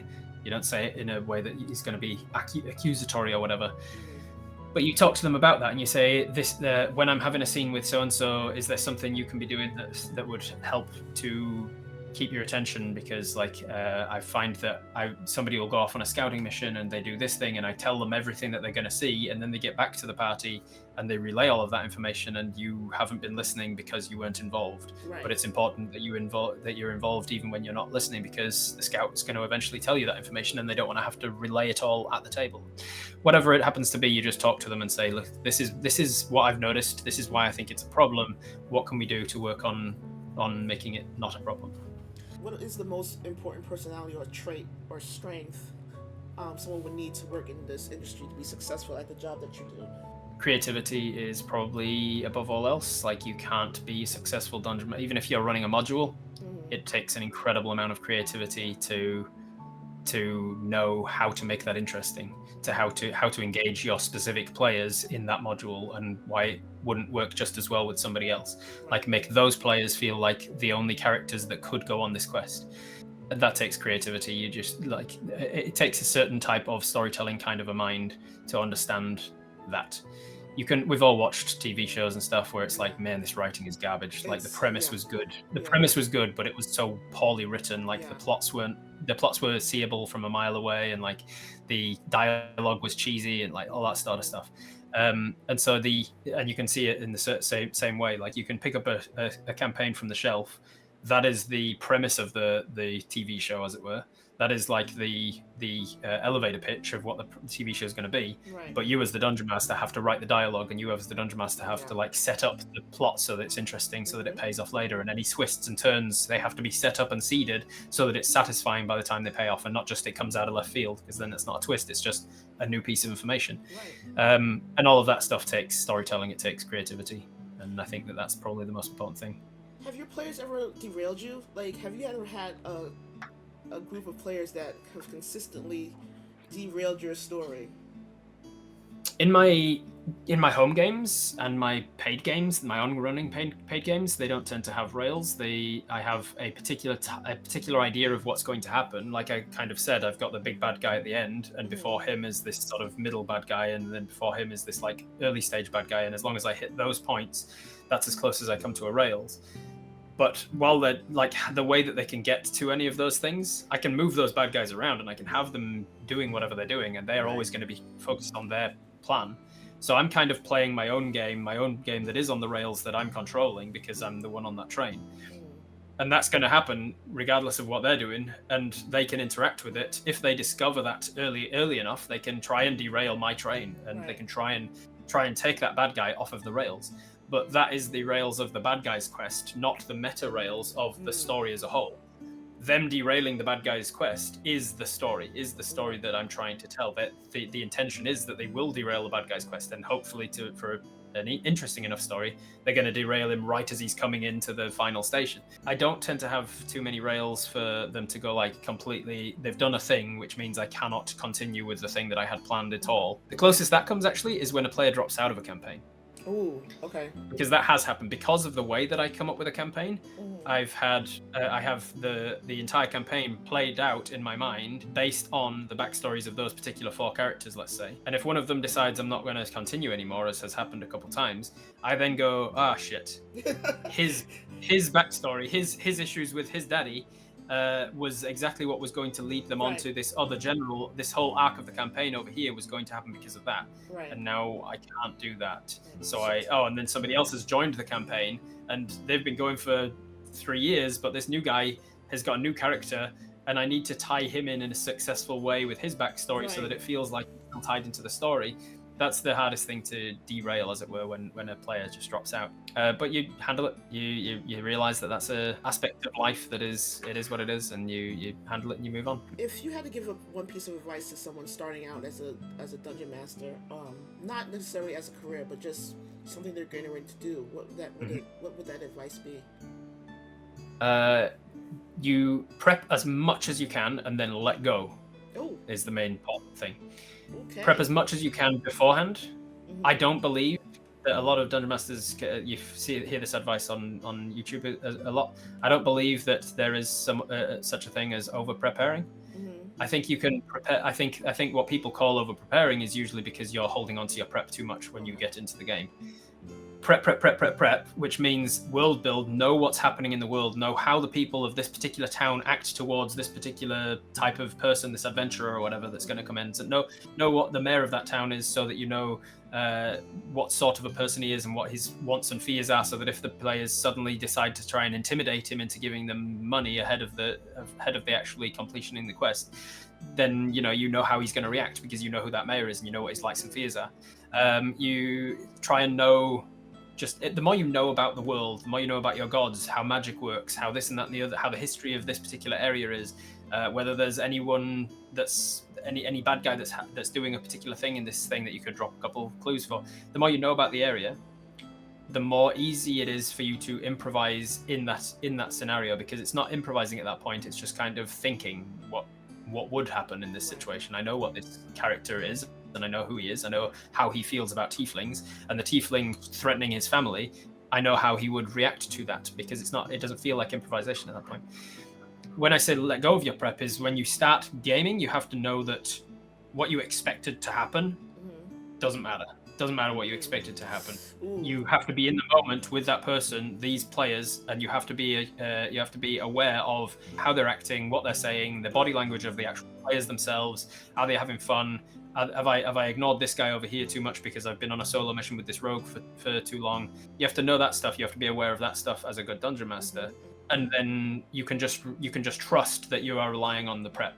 How many editions of D&D have you actually played so far? I know 5e is where you came in, but how many have you played or read? Started in 5e and played mostly 5e. I went and joined Lord Gazumba on his channel for a bit, and he plays like this homebrewed kind of mixed version of 1e and 2e. And so I played that. That was a lot of fun. It was only a one-shot, unfortunately, but I'd love to join him for more at some point. 3.5 I haven't officially played, but I've played Pathfinder 1st Edition, which is basically the same thing. Don't come at me, Pathfinders. I have never played anything outside. I've never played 3. I've never played 4 yet. I have 4 sitting here that you sent me to read, and I will eventually get around to it, I swear. Yes, 4 years yeah, he's gonna read it eventually, I guess. I will eventually read it, guys. I will, and I should get around to it, because you do need it back at some point. No, I don't need it. Look, 4E, I started in 3.5, but 4E is where I fell in love with D&D. So I have multiple copies of those things. That is... I'm fascinated to know why, because I haven't read it myself and I haven't played it myself, but everything I've ever heard about 4E is people saying that's where a lot of people jumped ship. and went to Pathfinder because 4E was not fun. So for somebody to say they fell in love with D&D because of 4E, that's really it's complete opposite because I'm a weirdo. The reason why is that I was a player in 3.5, and back then 3.5 was, for the lack of a better term, the myth of D&D. It was the single cishet white male tables. Right. So when I came at a table in 3.5, I was a very frustrated player. When 4E came out, that's when I decided, you know, I won't be a player, I'll start DMing. And 4E is a DM's freaking dream. It's hard for the player, but it's great for the DM. The stats are more, the stats are more fluid. Right, the yes. Characters, the player characters are easier to do, in my opinion. The NPCs or the monsters, I encourage you to look at the stats. I remember you did the reading of 5E, and you were talking about giants and how they had this great lore, but then when you went to the stats, they were very homogenized. They've got an attack, they've got a thing, and they've got an immunity to whatever. Right, it's the opposite in type 4E. of damage. All that lore is in the stat. It's amazing. Right. So if you have a frost giant, they're gonna have something from their lore in that stat. I love 4E for that. Right. So okay, yeah, that sounds good. Because 4E is a heavy combat focus edition, right? Everything has like once per combat abilities and once per encounter abilities, and once per So, but it's like I said, it's hard for the player because of that. It's very it can be very sloggy, it can be very combat heavy. But for the DM, it is a dream. It's absolute this is the most the closest I can become a player and still DM. I would encourage you. So as someone who does good to know. Yeah, totally do it. Grab it. Use the stats from it. Yeah, cool encounter concepts that people use in 5e. A lot of people steal things from 5e, from 4e. Characters had action surge. That was a thing. Right. That came from 4e. There's a bunch of things I can't think of right off the top of my head. I'm actually sitting next to 4e books right now. I could just look it up. But the giants in 5, and then they went giants in 5e. They were like, here, you can hit him with a club or throw a rock, and it does the same damage. It does the same damage. You're like, wait, but he's an ice giant. What? He's a frost giant. Yeah, he throws a big ice rock. It's an ice rock, so it does ice damage as well. No, that's not fair. It gets very frustrating. But it's interesting because he does ice damage and he's immune to ice. Yeah. Okay, and what makes the fire giant exciting? Well, he does fire damage and is immune to fire. Fire, yeah, that's really cool. I think if I remember correctly, I believe the fire giant in 4E has like some type of flaming sword or some type of way that he's attuned to fire. I would have to look it up, but it's very, very cool. So definitely look at 4E. So 5E is obviously your favorite, but what other TTRPGs do you enjoy playing? Oh boy, lots of them. So many. There's so many out there that I haven't played yet. I still feel like I'm a TTRPG noob, even though I started listing them recently in a stream, and I realized that I was listing like over a dozen TTRPGs that I've played, and I'm like, okay, I have actually played quite a few, but I feel like I'm such a noob because there's thousands of them. I've got a soft spot for a lot of like one-shot Grant Howitt kind of ones, sexy battle wizards, kaiju girls, honey heist, those sorts of silly ones. I also really love Dread as a concept, the Jenga tower based one where the tension is all about pulling top blocks from a Jenga tower. There's no dice rolling, no cards. You basically have a character sheet that has no stats on it. It's just all just for flavor and RP. And you'd be like, I'm an engineer with 3 kids and I'm this and that and the other. And it's a horror based game where by the end of it, at least one person is going to die. Oh my God. and that's because to rack up the tension, you start off with a regular Jenga tower, and then you pull a block every time you have to make a roll in D&D, or make a check, or make a saving throw, or anything that you would make a roll for, you pull in a block for instead. And the GameMaster can decide whether it's 2 blocks, 3 blocks, 7 blocks. Basically, it's usually just 1 to 3. Pull a block from the tower, and everybody pulls a block from the tower, and they move on. And you're starting this thriller type game. It's usually like you're in a haunted hospital, and the lights are all out, and you've got to work your way through the halls, and it's whatever. It can be in any setting, but then you pulling out blocks, and as the tower is getting a bit more rickety, obviously natural tension at the table is going up, and the GM might decide like, the lights have gone out, so now your next block has to be pulled with your eyes closed. Oh wow! And like they can introduce all sorts of interesting concepts to the game, and our GM had to do so because we were playing once a month for like years. and we all got so good at Jenga that, like, no, we were getting to the end of the content he had prepared and nobody had died, because basically if you tip the tower over you die. So nobody had done. We're like, God damn it! He was having to throw in things like you have to. At one point, he created one setting that was like mutants, and so we all had to pick a person, and like very early on into the game, we just like merged with that person, and so we had to put our arm around them, and, and they had to hold the tower, and you had to pull from the tower, and you had to work together to pull a block from the tower. And, yeah, it was good. It's good. So that's a really good one. Apart from TTRPGs and D&D, what other games and pastimes do you enjoy? I'm quite into video games. Not in like I don't have a console, but like PC games is great at the moment. I'm playing Stardew Valley with AJ and a couple of friends from the community, a couple of creators. Excuse me. I'm playing some Raft as well, which is a fun one. I like survival crafting games like Minecraft and things. I just finished playing a really cute game called Stray, where you're playing as a stray cat in like a post-apocalyptic robot scenario. You're like a stray cat, and you fall down at the start of the game, and you end up in like this underground city that's populated by robots and like weird bacteria things that eat you. And you've got to, it's like a puzzle game, and you work your way through the city, and you can like make biscuits on carpets, and you can look at things and like rub up against stuff with like actual buttons. Like these are commands that are built into the game where you can like rub up against things or knock paint cans off of stuff. And it's a really cute game mixed with this dread horror of these like overgrown bacteria that eat you. But I finished that recently. That was a fun one. What else? Board games. I really enjoy board games with friends. Things like card games and board games. Any other types of tabletop games that aren't tabletop role-playing games. Right. Yeah, that sort of stuff is my pastime mostly. Occasionally keeping fit things as well, like personal training once a week to try and keep myself physically fit. It's going well. I'm not eating or sleeping as well as I could be at the moment. I'm going through some difficult times at the moment personally, but I'm keeping myself active and keeping myself trying to eat well and stuff like that. So I did a body scan the other day for the personal training, and the guy was like, "Oh well, all of these graphs have gone the wrong direction from what we wanted.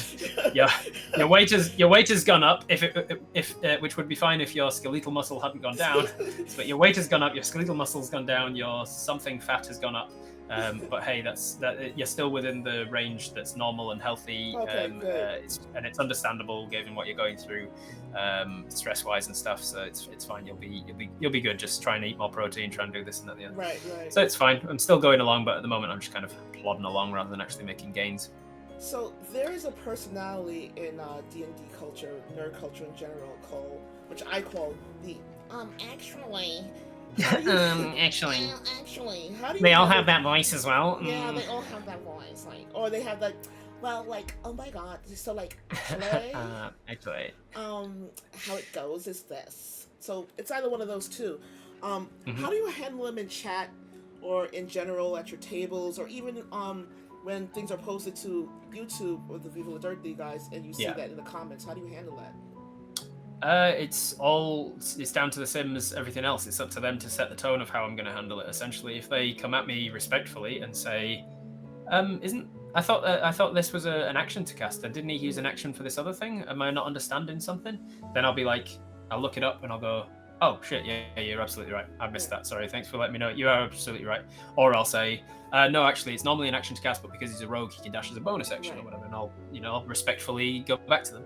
If they instead, however, set the tone of the interaction to be, "Oh fuck, Rob's always getting shit wrong. It's not even an action to cast that. It's an action to do this, blah blah blah." Then I'll come at them just as hard and be like, "Oh yeah, thanks for your nice responsive feedback. I appreciate you tremendously. You're such a good person." Usually passive aggression and sarcasm is my go-tos, which isn't probably the best. Especially last night, the D&D episode that dropped on whatever it was, Thursday, had reference to an NPC character that used them/they pronouns, and then I also referenced an NPC character that had two dads. And oh boy, did it bring out the bleeps in the chat. Yes. Oh boy, did they come out in force. And I went through all of the comments being like, I was like, all right, let's fucking go through these comments. And And I probably should have taken a little more tact and been like, hey, you shouldn't be stooping to their level here. But yeah, there was a lot of people being like, oh, the DM's gone woke. And I was responding things like, oh, Yeah. mate, I've always been woke. I'm woke as fuck. It's terminal. You should run away now. Save yourself. Like, have you not seen my channel? Like, yeah, I saw some of those comments. Yeah. I was like, ooh, opened up a hornet's nest, just kind of took a Yeah, back to it. unfortunately in the Viva community, there is quite a lot of conservative kind of people in the. I think the majority of the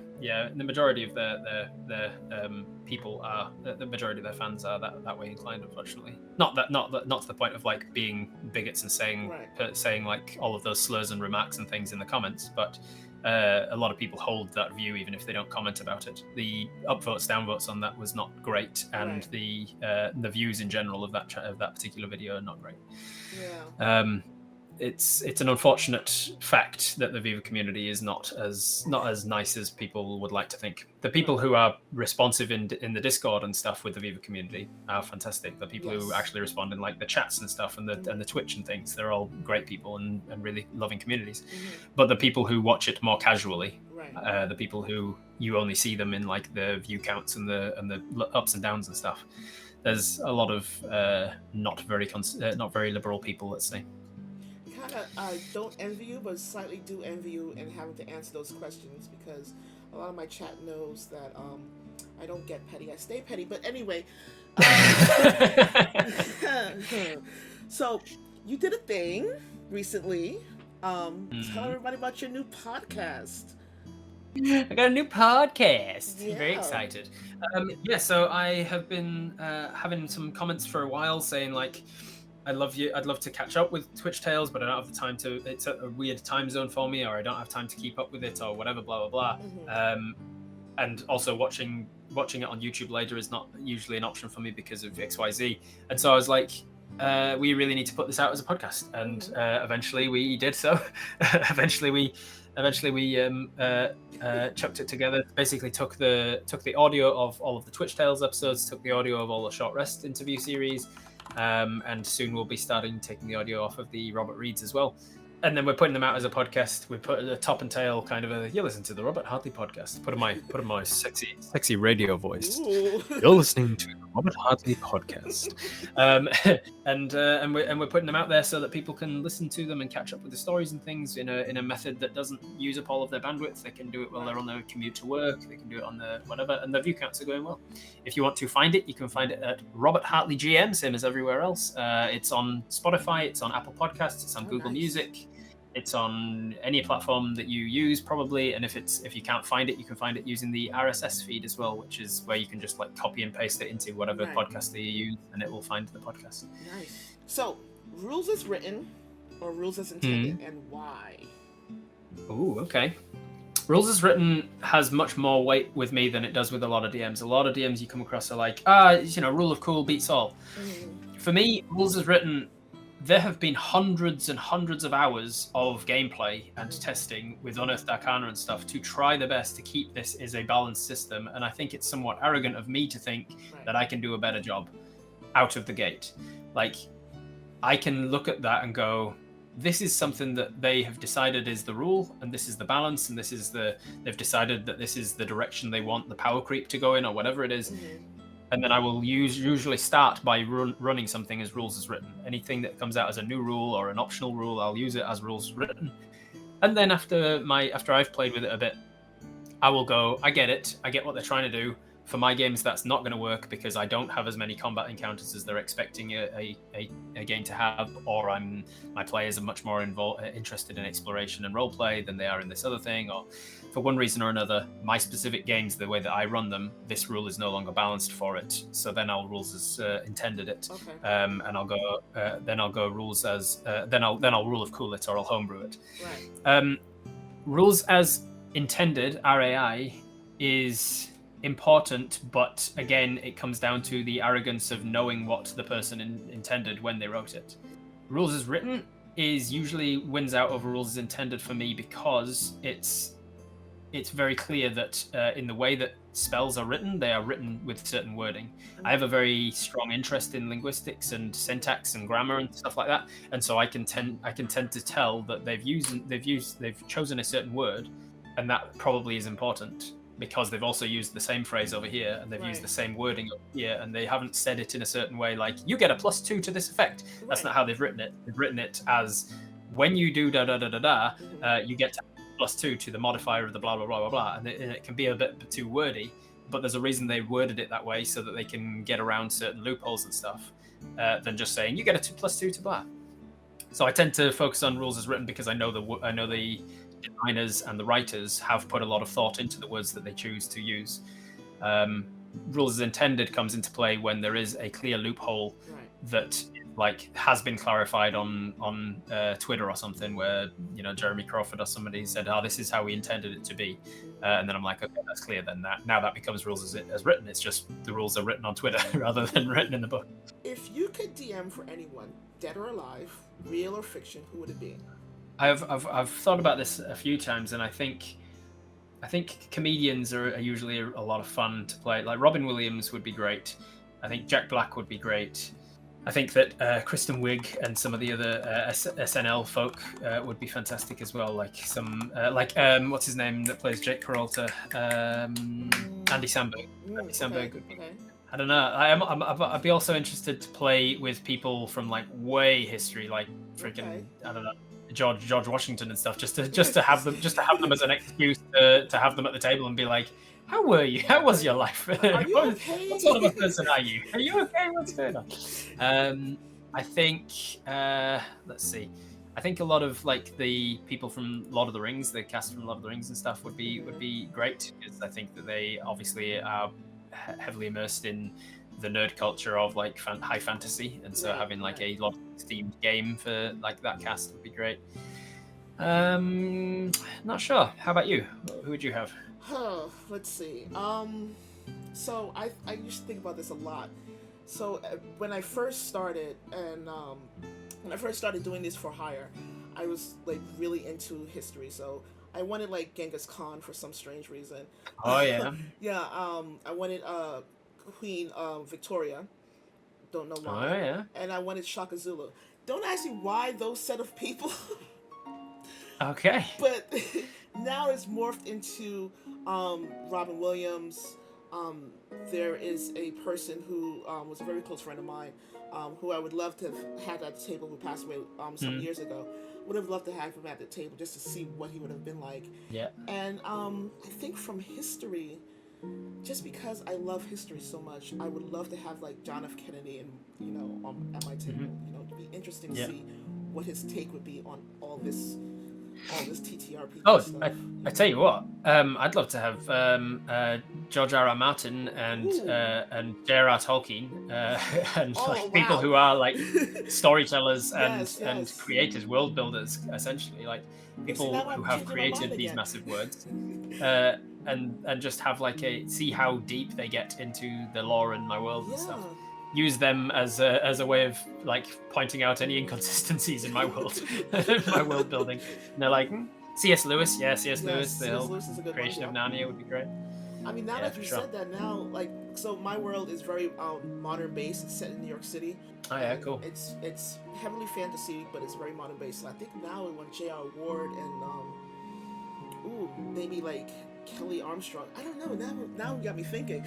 So many, right? Because you could have different games and be like, you could be like, is it just for a one shot, or is it for like a long on-running campaign? Am I the DM, or do I get to be a player and have somebody else, one of my ideal DMs play DM for me? Where am I going with this? This is going to be too much. It's too much pressure. I don't like pressure. No, and does it have to be D&D? Does it have to be D&D 5e? Like there might be other players and different choices if it's going to be a different game. I mean, oddly enough, there's a few people who creators of TTRPGs that I would like to sit with and like have them DM a game for me or DM for them just to see. But I think I would be too nervous in that these are creators of these games. Like, oh my god, what if I ruin it?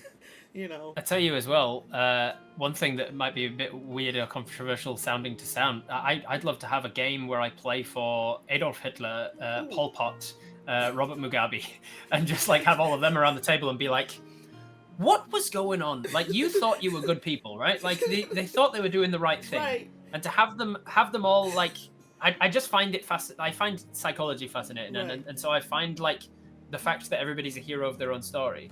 We use Hitler. He was such a horrible guy that we use him as a synonym for horrible person. Yeah.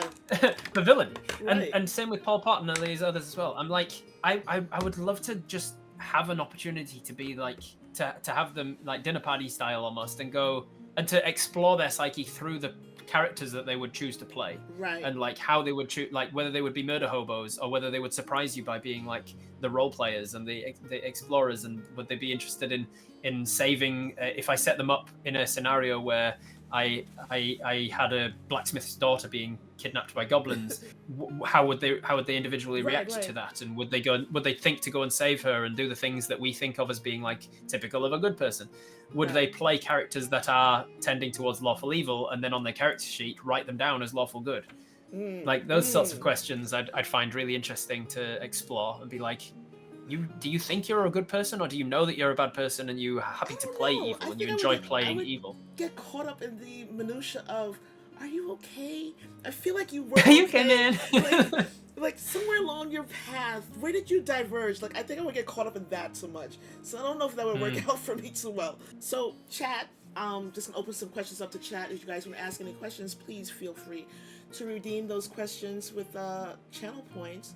So Nerdwitch asks, what advice would you give someone considering the pursuit of content creation as a career? Good question. That's and a great question. Diversify where, don't put all your eggs in one basket. Twitch has recently come out with some, like, you're not allowed certain support, like what do they call them, like sponsors and stuff, and you're not allowed to have them as higher than this amount on stream and blah blah blah, and like a lot of the content creators are really pissed at that, and people are jumping ship from Twitch because of it and all sorts of things. So you never know when a platform that you're putting content out for will suddenly introduce new rules, or like something will come out about the CEO and everybody will jump ship. Like Twitter burned down last year or earlier this year or whatever it was.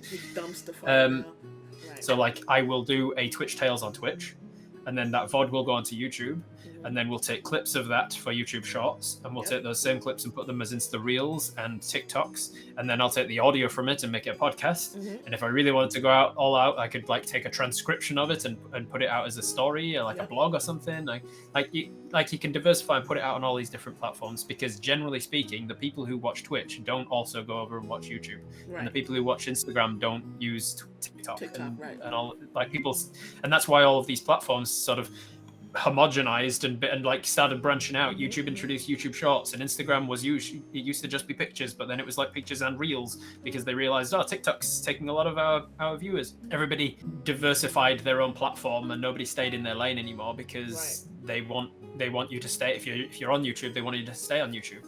And so if you want to get in front of as many people as possible, you need to also put your content on YouTube. That said, I hate Facebook, and I currently am not on Facebook. I have a Facebook page, but my Facebook page directs people to all of my other stuff. And if you message me on Facebook, I have an automatic thing set up that says, "Hey, I hate Facebook. Contact me on something else instead." We got a Ray. Who is that? That is a gamer. How's it going? Dag's my favorite. Rude. I'm right here.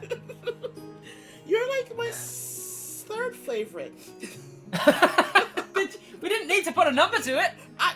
Look, I'm being honest. Now I need to know who the second favorite is, though. Well, Dag is my second favorite. My favorite. He's not here today, but he's also content creator called Book Ruffle. He's from Book Ruffle Cartoons. He does all my overlays and all my art, and he's a very good friend who is also in New Zealand. So, yeah. That's the best. So, you're top 10. So, Top 10, that's okay. Welcome, Dag. Welcome, everyone. We are currently in the question and answers mode of our interview here. Stationlin asks, how much for you to review my homebrew and world building? I mean, it depends on how long it would. How long is a piece of string, right? So how long would it take me to review it? If you want it done in an hour, I'll give you a price for that. If you're genuine, if you're being serious, then flick me an email, roberthartleygm@gmail.com. And I will review the options. I will review my time and how much it's worth to me to take the time to do that. And Killer Koala asks, how do I know if I'm ready to DM? Is there a number of games or anything to indicate I'm ready? Nope, just do it. Yeah, I agree. There's nothing. Just do it. Just Do yeah. it. If the thought of it you are met with dread and fear and anxiety, maybe you're not ready yet. But if you are met with excitement but nerves, that's perfect. Use those nerves and go with it. Right. I agree. I think that if you feel like you're getting bored as a player, but you still have a passion for D&D, maybe DMing is the next step to keep that passion going. So, Ash, how are you, Asha? Asha asks, what is a monster that you haven't been able to throw at your players and that you really want to try in game? Beholder. Really? I have never actually used a beholder yet. One of the most iconics.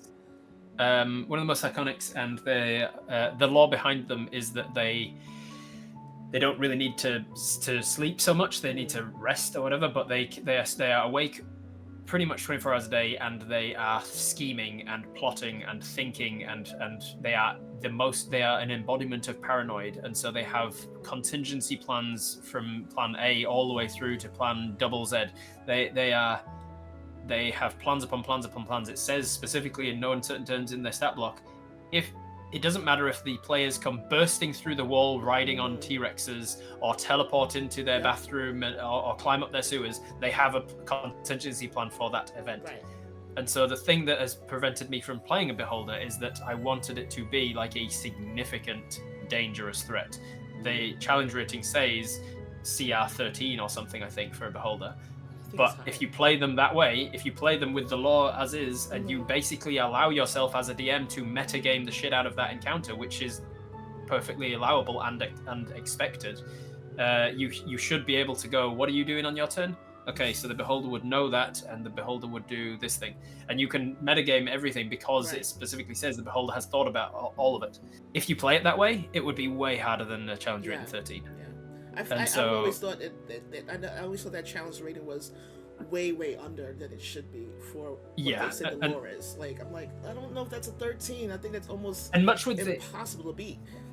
Yeah, it's like it should be like a challenge rating 20 or something. I think because you should be playing them properly, and that means also having a shit ton of like protective elements and like abjurative magics and like magic items that they can use and minions that they can throw at you. They've got everything that they need, and so it's not just a challenge. You shouldn't just be throwing them as a random encounter with a Beholder, because a Beholder would never happen into a random encounter.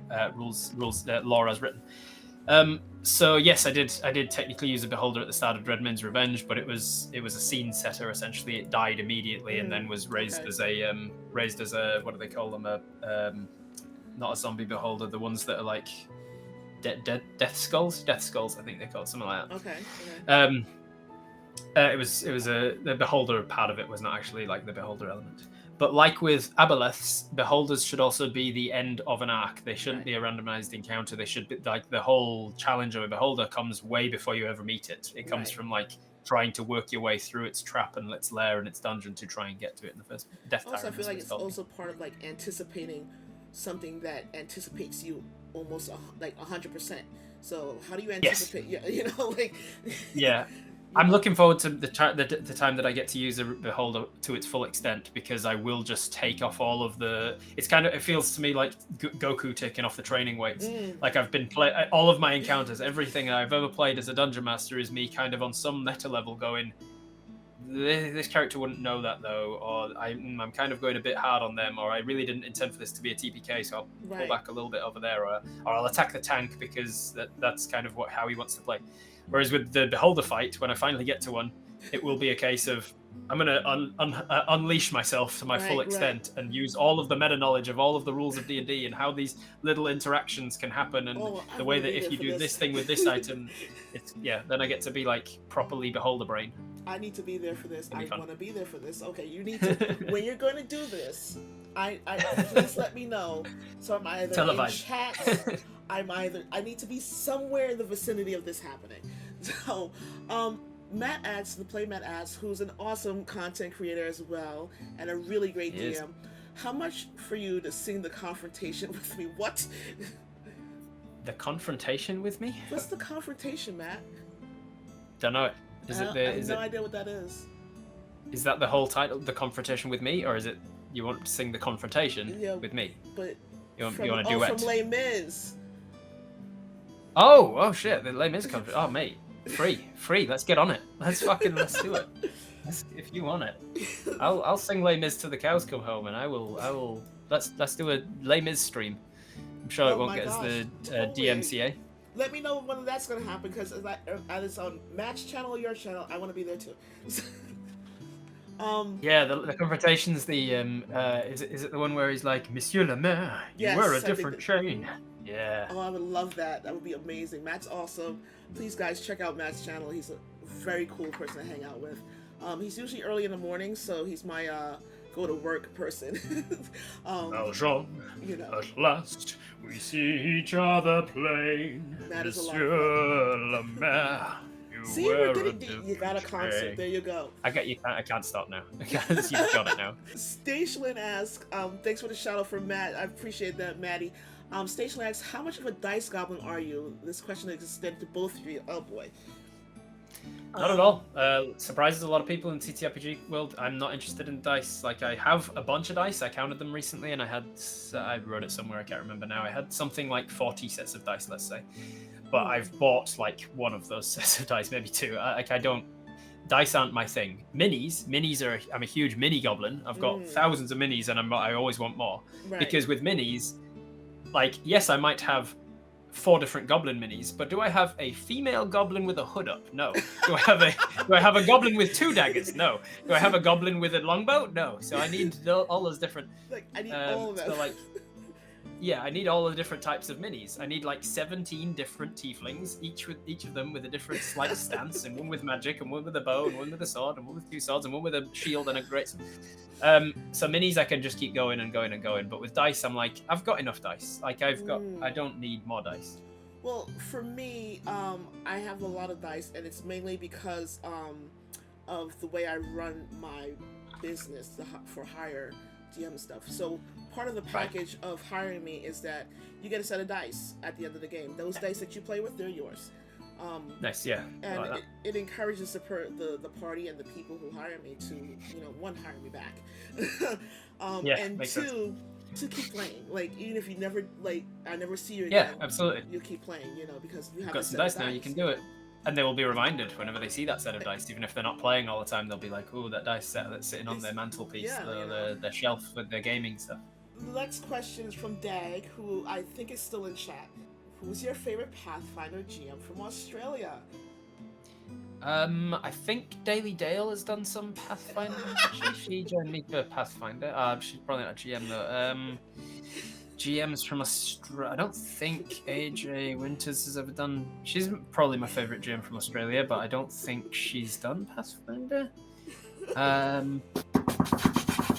Jay Spates, another one of my favorite people. Hey Rob, you've talked about giving players a win at the table, especially if they are having a rough time in real life. How do you balance that with the story arc so it doesn't affect the overall game planning?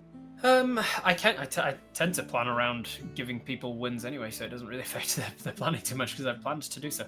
A cool thing about storytelling is that there's not one way to skin a cat. So what you might have in your mind as like a cool big reveal thing to happen 3 years down the line, if they discover that like only 6 months into the gameplay and it's way earlier than you'd expected them to do so, then that's still a good story to be telling. There's more stuff that you can do. You can come up with more things that lead on from that. The ripples from them discovering that big reveal thing. It's okay that it's happened early because the ripples are still good stories to tell.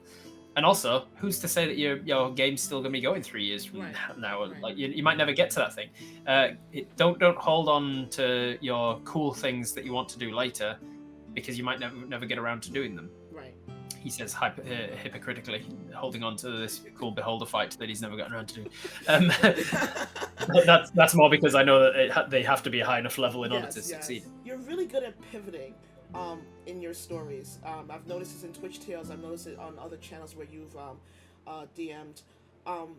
How is that something that is an innate talent, or something that you can DM or a player can learn? I think it's definitely, like most things, you can learn it. You can get better at it anyway. I'm not of the opinion that many things are truly innate. I think that a lot of things are products of your upbringing and your childhood, and the sorts of things that you did or played with, or the people you were around, or the sorts of things you had to put up with, the challenges you had to face. All sorts of things can lead to things that we would call innate.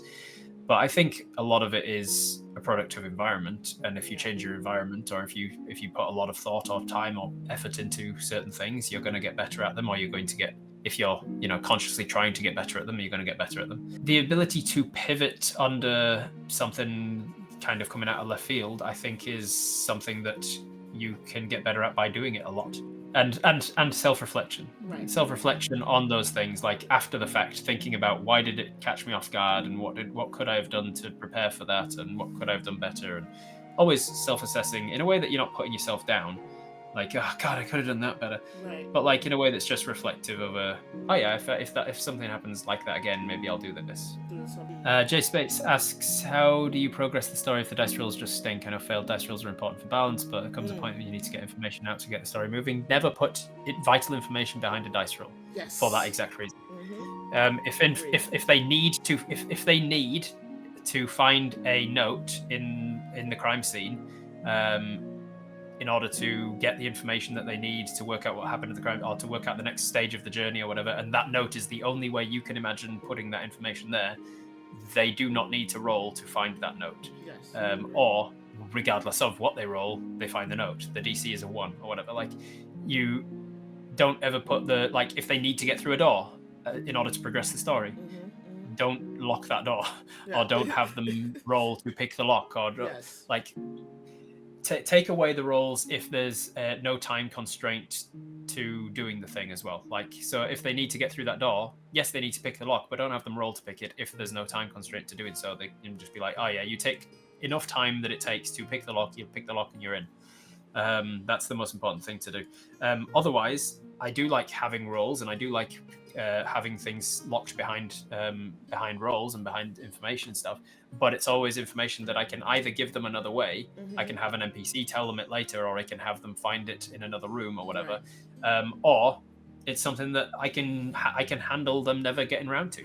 Like, there are entire arcs of my campaign in Twitch Tales and other things where I'm like, they never got around to doing that. The whole arc of the campaign with the Necromancer and Sally, the Necromancer in the woods with Fonderg, there was similar stuff that could have happened with that and this, and obviously there's necromancy involved in both, and there were certain things that were locked behind rolls, and you rolled poorly, so you didn't progress, or you made choices and didn't choose to pursue certain things, and so it didn't progress. But I was perfect. I went into that knowing that if they fail this roll, they don't get that information. If they don't get that information, they're probably not going to make the choice to pursue it because they don't have the information that makes them want to pursue it. All that sort of stuff. I'm like, and if they don't pursue it, I'm fine with that, because my world is an ongoing sandbox fluid thing, and that will come back into it later. Like when you finally get back to the world and find that the entire place is completely inundated with zombies because you didn't deal with the necromancer, and whatever it happens to be. Whatever it happens to be.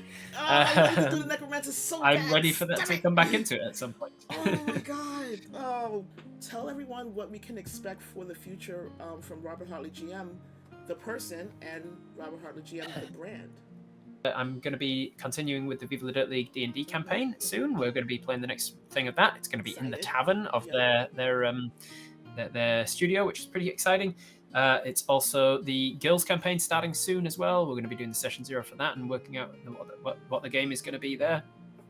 And then there's the podcast, which is just starting. I'm going to be getting on TikTok soon, which is exciting as well. I've saved the account details, Robert Hartley GM, but I haven't actually got any content on it yet. But we've got YouTube Shorts, so I'm going to probably be putting those onto TikTok and things as well. Yeah, TikTok is going to be the bane of your existence, by the way. Anyway, go ahead. Yeah, I imagine so.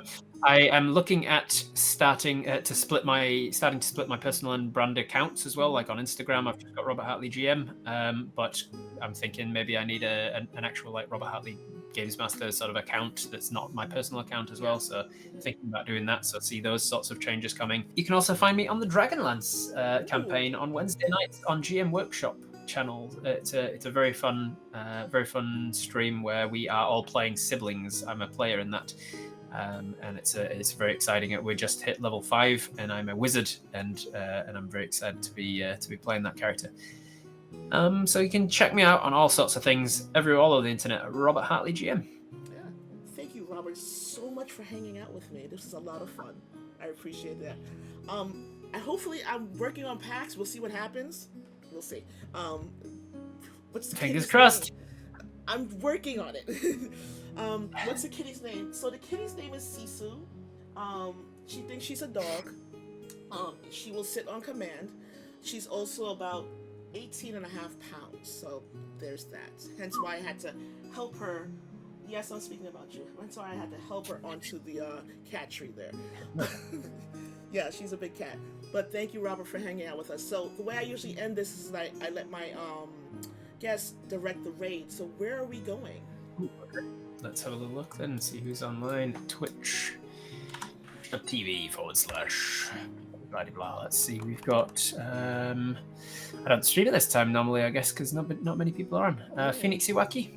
Ooh, I love Phoenix. Phoenix is awesome. Let's go. Yeah, let's go Phoenix Iwaki. All right, Phoenix it is. So, guys, I will probably see you guys sometime tomorrow, because I want to play Diablo 4, and have someone to hang out with while I do it. So we're gonna go hang out with Phoenix. Thank you, everyone, for hanging out with us. This was a lot of fun. Thank you, Robert, for coming on the channel and chatting with us and chatting with me. I appreciate it. So, Pleasure. Sam is that was the bye, and the raid won't go because this is my there you go, totally professional. Totally works. That's professional. Totally professional. See you all tomorrow for Twitch Tales Q&A. Let's try this a freaking again. Why would it fucking work? Because it's my channel. That's why it doesn't fucking work. Hello, my baby. Hello, my hot vamp. Hello, my ragtime gal. Jesus Christ. I mean, I kiss my wife. Baby, my heart's on fire.